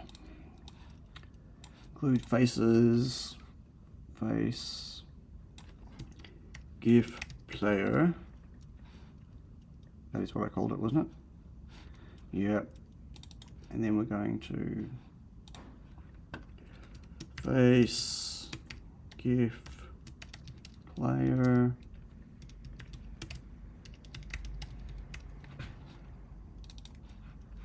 And we're going to, so my watch, so face, watch, set, single navigation, right, and that. Let's see if we have GIFs. Why are you writing all the code in header files? Why doesn't it like GIF place GIF player? What did I call it?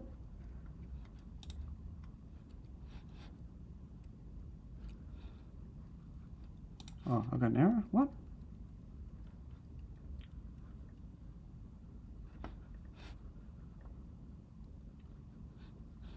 GIF draw is not declared in this scope.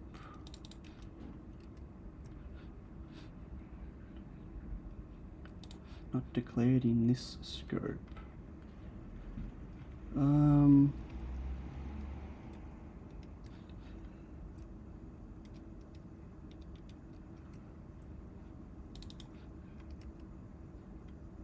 I didn't underscore in there, did I? And I didn't do an underscore in all the other ones. Right. Oops. Find that and replace it with that. Why do I write them in header files as opposed to a header and a C++? Because it's why have two files when you can have one?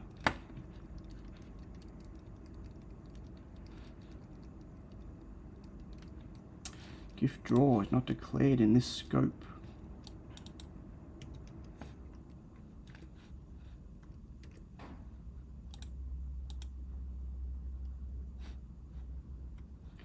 Remember, a single callback function must be provided.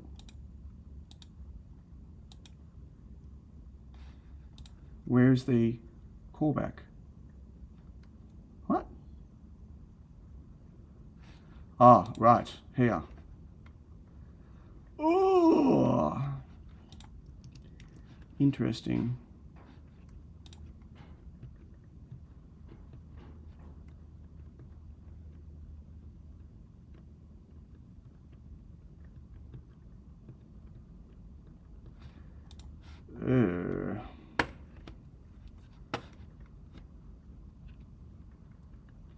Allows him to complain about C++ when he runs into the inevitable problems it causes. Why does it actually cause problems though? Like, I don't understand why they need to be in two separate things. It's two separate files. And I've only ever had more problems doing that than less problems. So,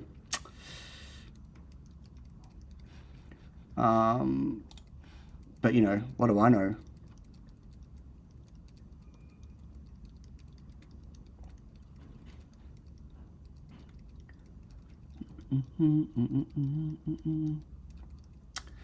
Source, no, we're in here. So why can't I have, okay, new file,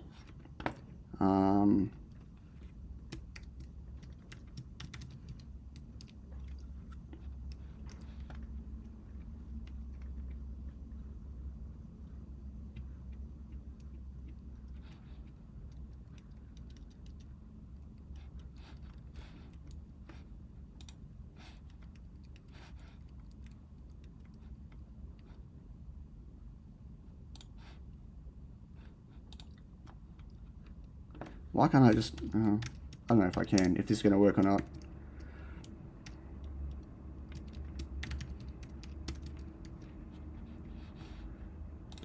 Who knows?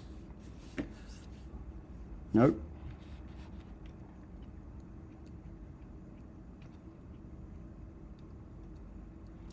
Basic player was not declared in this scope.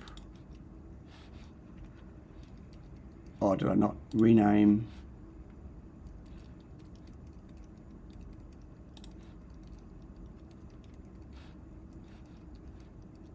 What?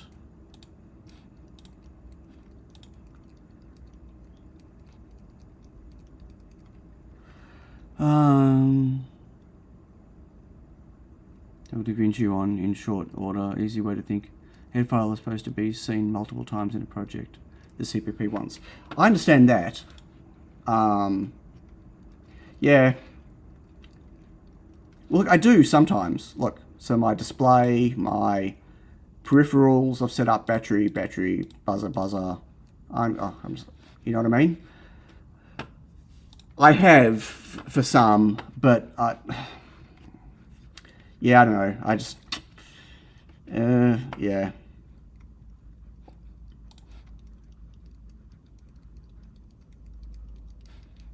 So that's not working. So maybe I need to stick that in GIFs. Move it, and then here, not import it, and import it here.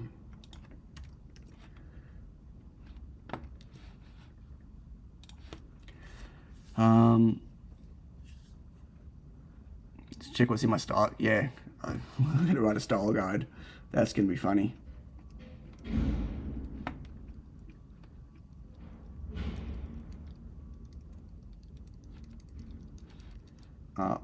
GIFs dot slash. Wow. 36 people still watching. I can't believe it. Oh my god, what the? Declare matches, set GIF, no declarations. Inline. Oh, that should be void. I did a compile before and it worked, so why is it not? Anyway, whatever. Okay. Mitchell R says have some coffee. My coffee's cold, or it's what? No, it's empty. There's about a mouthful, but it's cold. And I need to make another one, but I'll wait. How long have I been going? Almost 2 hours. Look, we're almost going to have GIFs. It's going to be a really small GIF though. This isn't production. No, but it's going to be code that I'm going to share as open source code, right? And so Mitchell R says make a new coffee before it's too late. Haha. So I need to have consistency in some good coding practice. I'm happy for someone else to clean my code up, by the way. Oh, fucking Serial. Seriously? Bloody Platform IO. So why is... Did I not hook it up? Why can't I swipe left or right?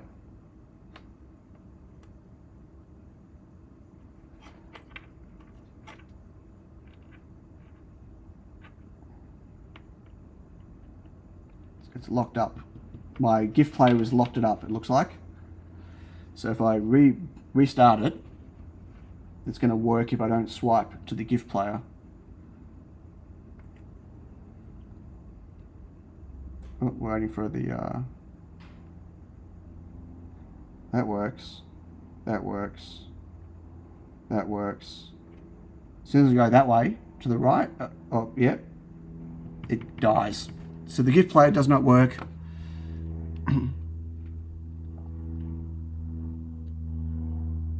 I agree. Utaku. I think that the compiler should be smart enough to understand this stuff. It doesn't always have to be so explicit. I get why it is, but I really dislike that about it. It should be smart enough to know, don't bring it in more than once. Okay, so I don't know which part of this it's failing on.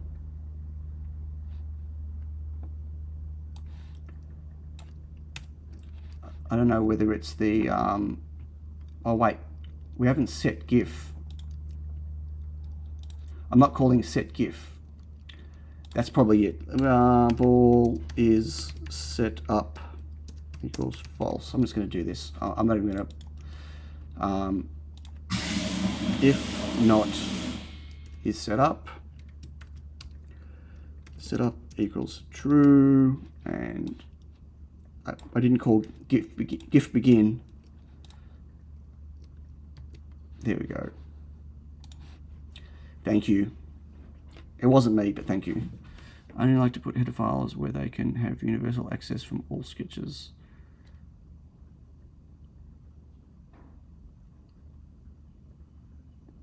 Well, in Arduino, you don't get that choice. In Platform IO, you do. Like in Arduino, you just got tabs. Like your structure hierarchy is totally different. This code's going to have to get, like right now, I jump between camel case and not camel case for my naming, and yeah, it needs consistency. It needs to be improved before it gets released. Okay, going this way. Did kill it again? Yep. As soon as it says right, it dies. So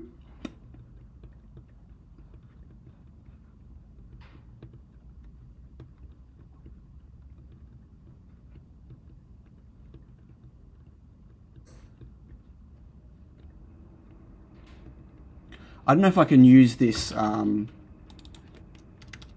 Maybe I can't use canvas, which is a sprite in this case. So maybe this has to write directly to the screen. It's possible.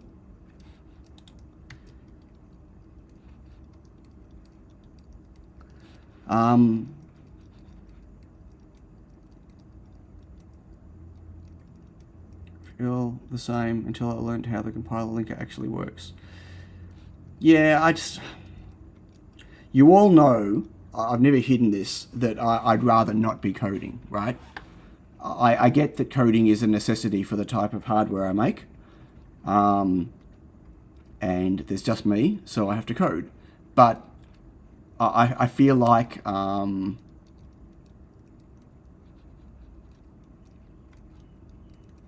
second, I have an idea. I have an idea of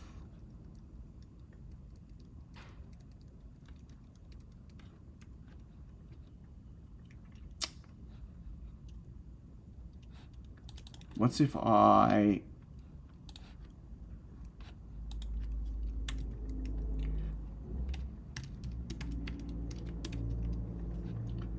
here, and then I return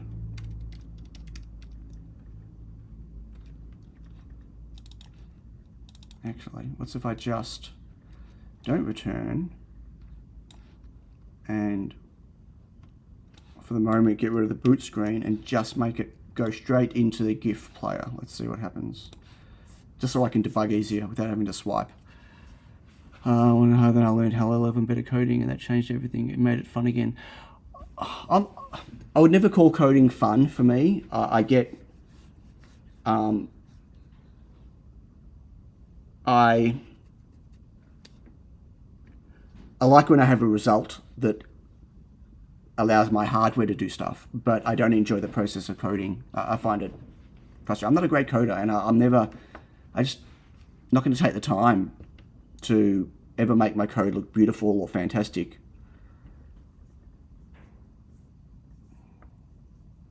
Yeah, I'd rather not be doing assembly language, that's for sure. Oh, we have a GIF in the corner. So that's working. It looks like it's the wrong colors. I need to flip the color. Where's the set bytes.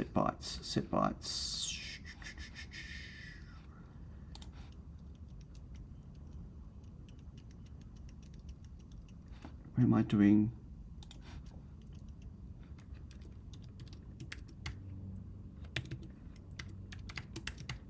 Oh my God, get out of that window.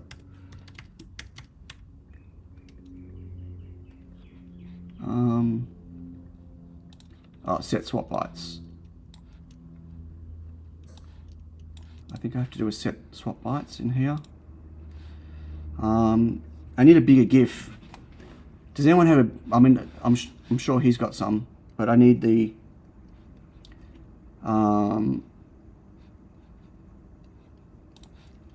I'm in the middle of 5 different thoughts.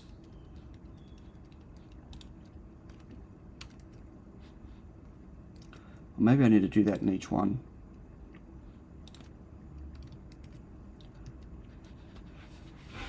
Do we need to do, does anyone know where I can get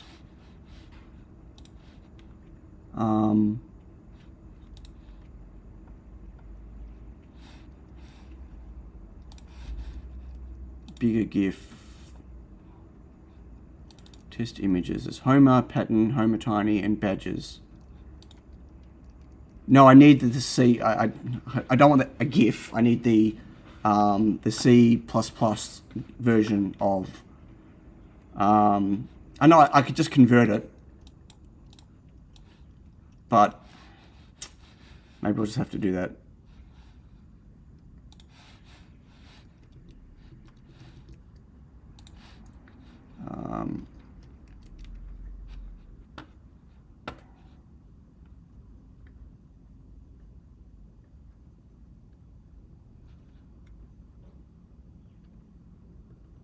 I remember I had to get all that working. I just want a pre-built one. I'm going to just grab Homer.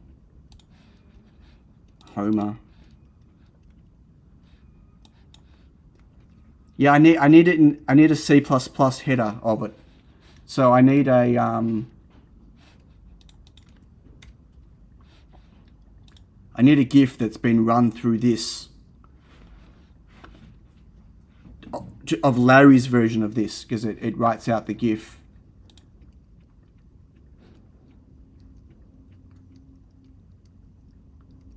And it's one of those things where I remember it took me ages to get this working last time. And it was on an older Mac, which I don't have here right now. So I need to use something that's already been made.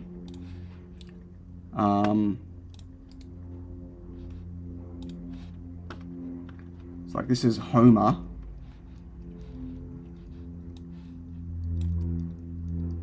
Uh, 240 by 280. So just 240 by 240 is fine, or something like that. For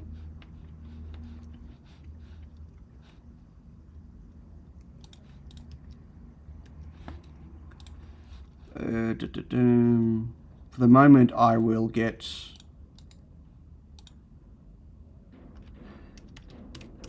I'll get Homer in.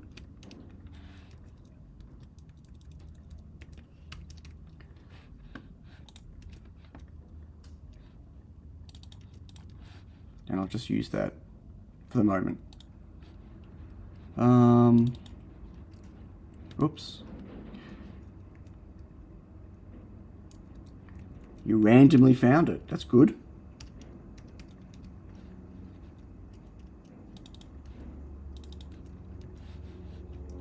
Okay, so this should give us, but I still got to work out why it doesn't work when I change the screen. Like when I, oh, what doesn't that like?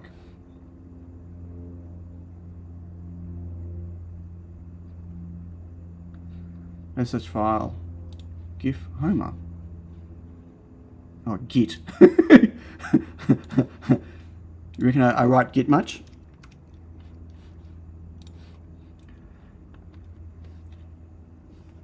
James is, well, I don't know, I think James might be fixing me one. I don't know.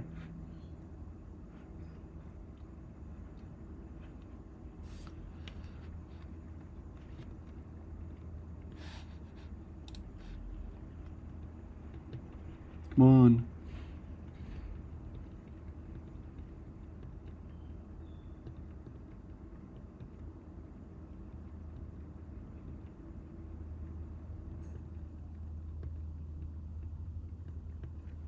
Oh, that's running too fast, but it looks correct now. I think is that the right color? Is this supposed to be on a blue hedge? Is that supposed to be a green hedge? Maybe. Maybe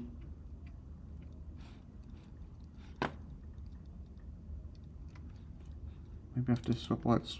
False. Committing the wrong GIF. What? What do I, what? Who? What?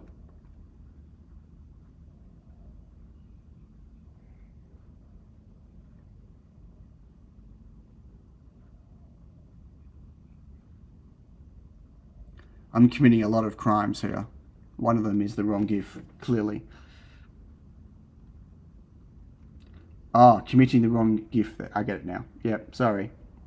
Okay, that's better. Fix the color. That's very fast. So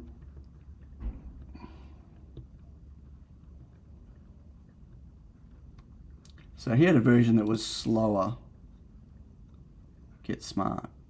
Normal speed. Let's do the normal speed one.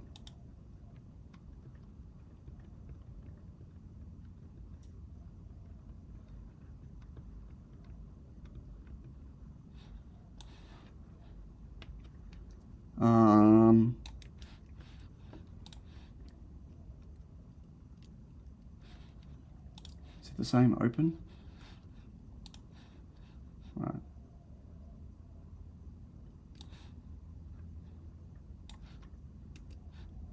I don't really understand what the difference is between his normal speed one or not. But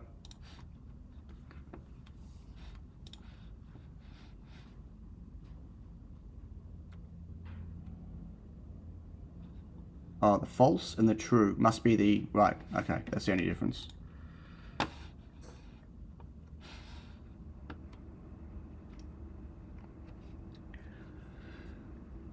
Bing.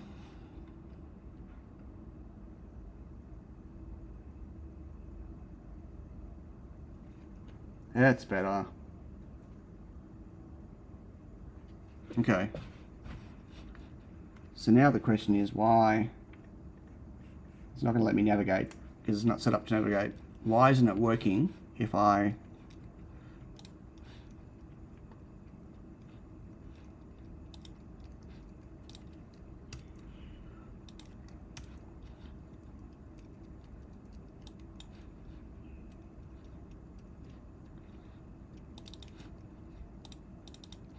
do that?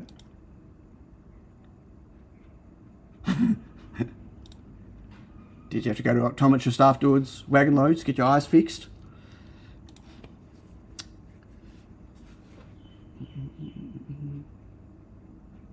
Okay. We're gonna once I get this working, I'm going to end it for the day, and I need to get back to testing and packing boards.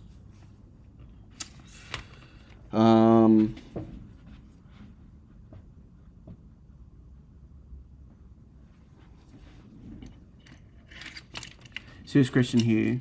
When can I get my hands on one so I can port to Zephyr? I've got boards being, like, they're literally getting manufactured at JLC at the moment. Oh, here we go. Oh, it popped in. But it's not liking to go back. Right, so it's writing to the TFT, but it's not, doesn't like writing to a canvas. So obviously this stuff here, whoops. I'll have to speak to Larry about that. I need it to be on a canvas, not on, so this, whatever this start right and end right,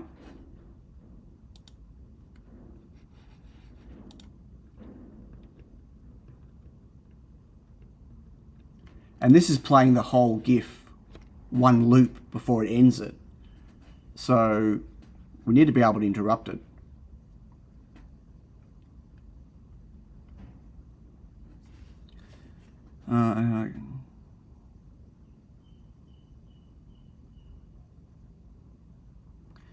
Yeah, it's nothing to do with the swiping. You can see here that the screen, it's locking the screen and then unlocking the screen, and nothing else can happen while it's playing that loop. So every loop, every draw, it's playing the whole GIF, which isn't what we want. We need to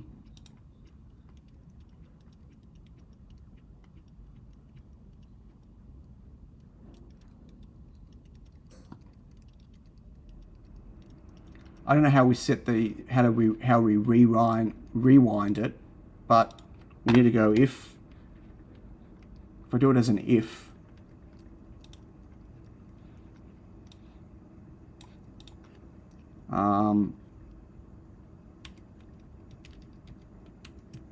else we want to do so that's going to open and close at each frame.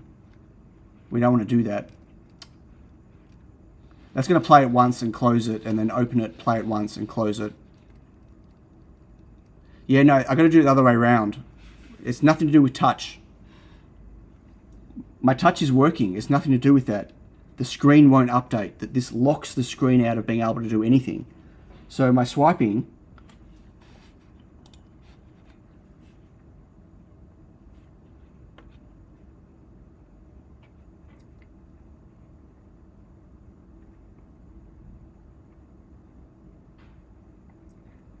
everything is completely locked. Not just the screen. Everything is completely locked. It's just yielding. Like it's holding until the next frame needs to be played, and once the loop is finished, it'll capture the next thing. It's more than just my touch input. This is locking the screen. So the two things I need are, I need this to be able to write to a canvas, to a sprite, not directly to the screen.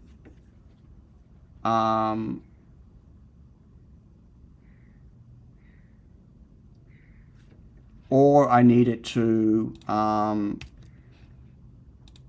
if I do that. I'm just curious to see what happens if I don't lock it. And I need also to be able to have it play a frame at a time, not the whole loop thing. I've got a multi-threaded processor, but that's not going to help me in this case, unfortunately. Hey Dale, welcome. I'm just about to end the stream, I think, but welcome. So Mark, very soon, I've got all the parts.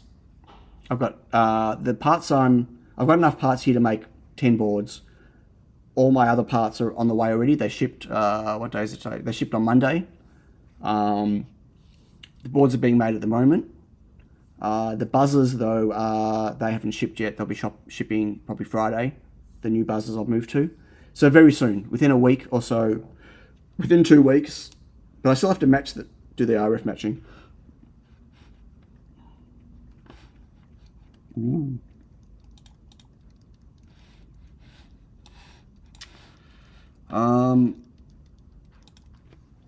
So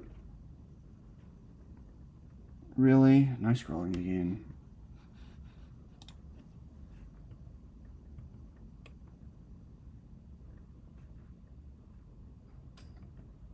I broke it. Oh no, hang on.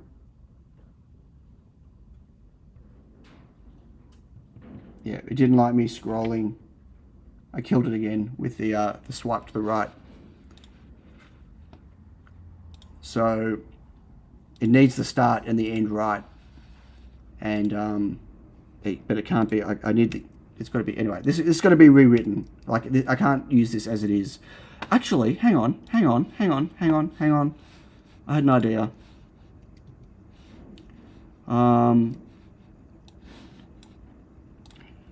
TFT ESPI GIF player example.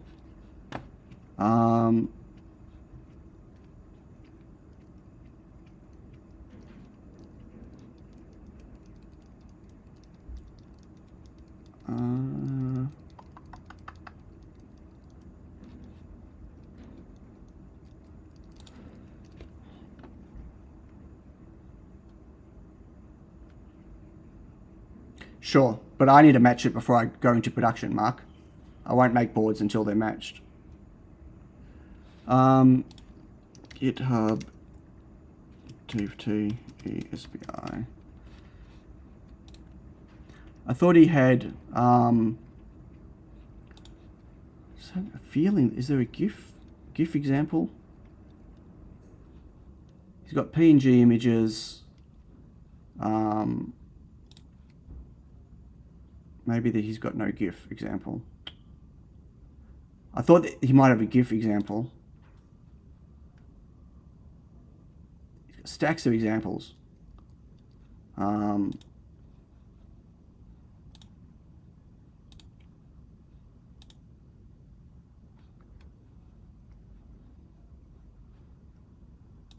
So he's got JPEG loading, PNG loading. I don't know how he's got JPEG loading because of the proprietary, whatever. PNG loading, but no GIF demo. Bummer.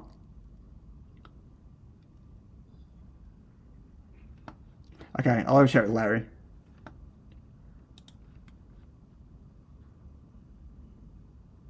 Somebody came out with Tiny S3 for the watch. Tiny S3.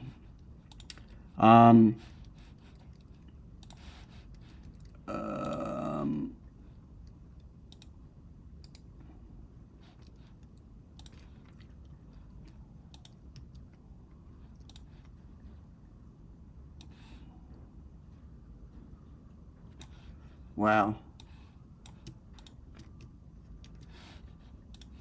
I've got a bigger Homer.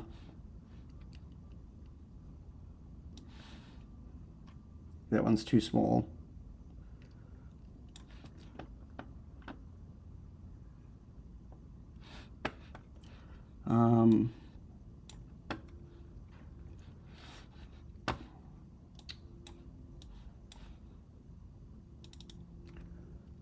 Was it UC Homer? It was UC Homer, wasn't it? Yeah, okay. Just want to see what happens with a full screen Homer, and then we're going to stop because I can't do anything. I need to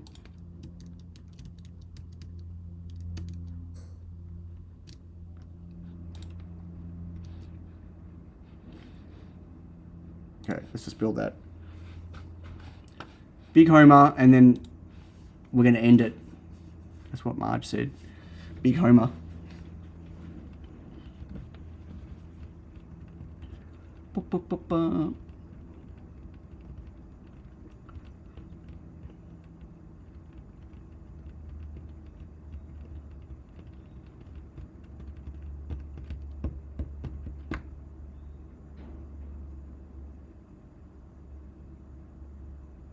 There we go. Da da da. Watch is complete. Whoop.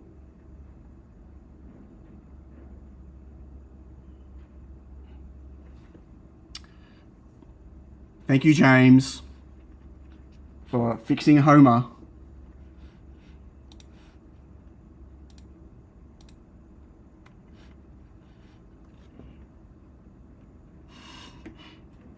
Rickrolled. Okay. Oh, why is my logo gone? I think my camera keeps sliding further and further. How funny. Okay. Just arrived, just got rickrolled. Of course you did.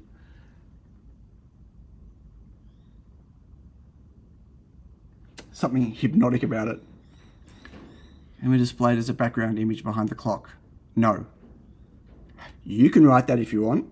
It wouldn't be fast enough, but no. Okay, so... Cian, chat has disconnected. And back. Like I explained last week, no, I'm not taking feature requests, right?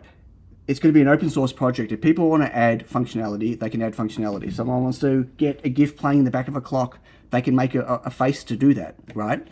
I'm just getting some basic functionality going, so there's a framework, but I'm not adding stuff like that. I'm not adding, like, even playing GIFs is silly, but having a picture viewer could also be a GIF, I guess. So Mark can request all features to add it all he wants, but he'll be adding them himself.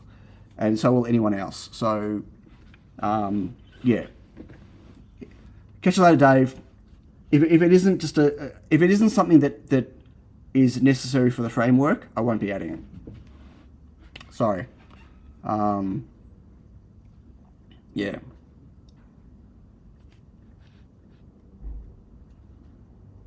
You're requesting that I add features. Okay. Well, I will add features, but I'll add what features I want to add. Okay. Ooh, is that a courier? Maybe? I don't know. Oh, my camera just... What the... Yay, Apple. Okay. I'm calling it. Thanks everyone for watching. I appreciate it. Thanks for your coding help. Thanks for the header and CPP file advice. I'll think about it. Any more work I've got to do to refactor what I've already got is just a pain in the ass right now, right? So like I can't see myself doing it in a hurry. But as soon as I'm able to share this with someone that is willing to fix it and clean it, yay. Okay, right. Sorry, Wagon Loads. Well, I guess it's possible. Well, right now it's not possible to work because the GIF player locks everything out. But it could technically be, yes. As would just putting an image in the background under a clock. Johnny's absolutely happy with the GIF selection. I can't talk. Okay, it's coffee time for me.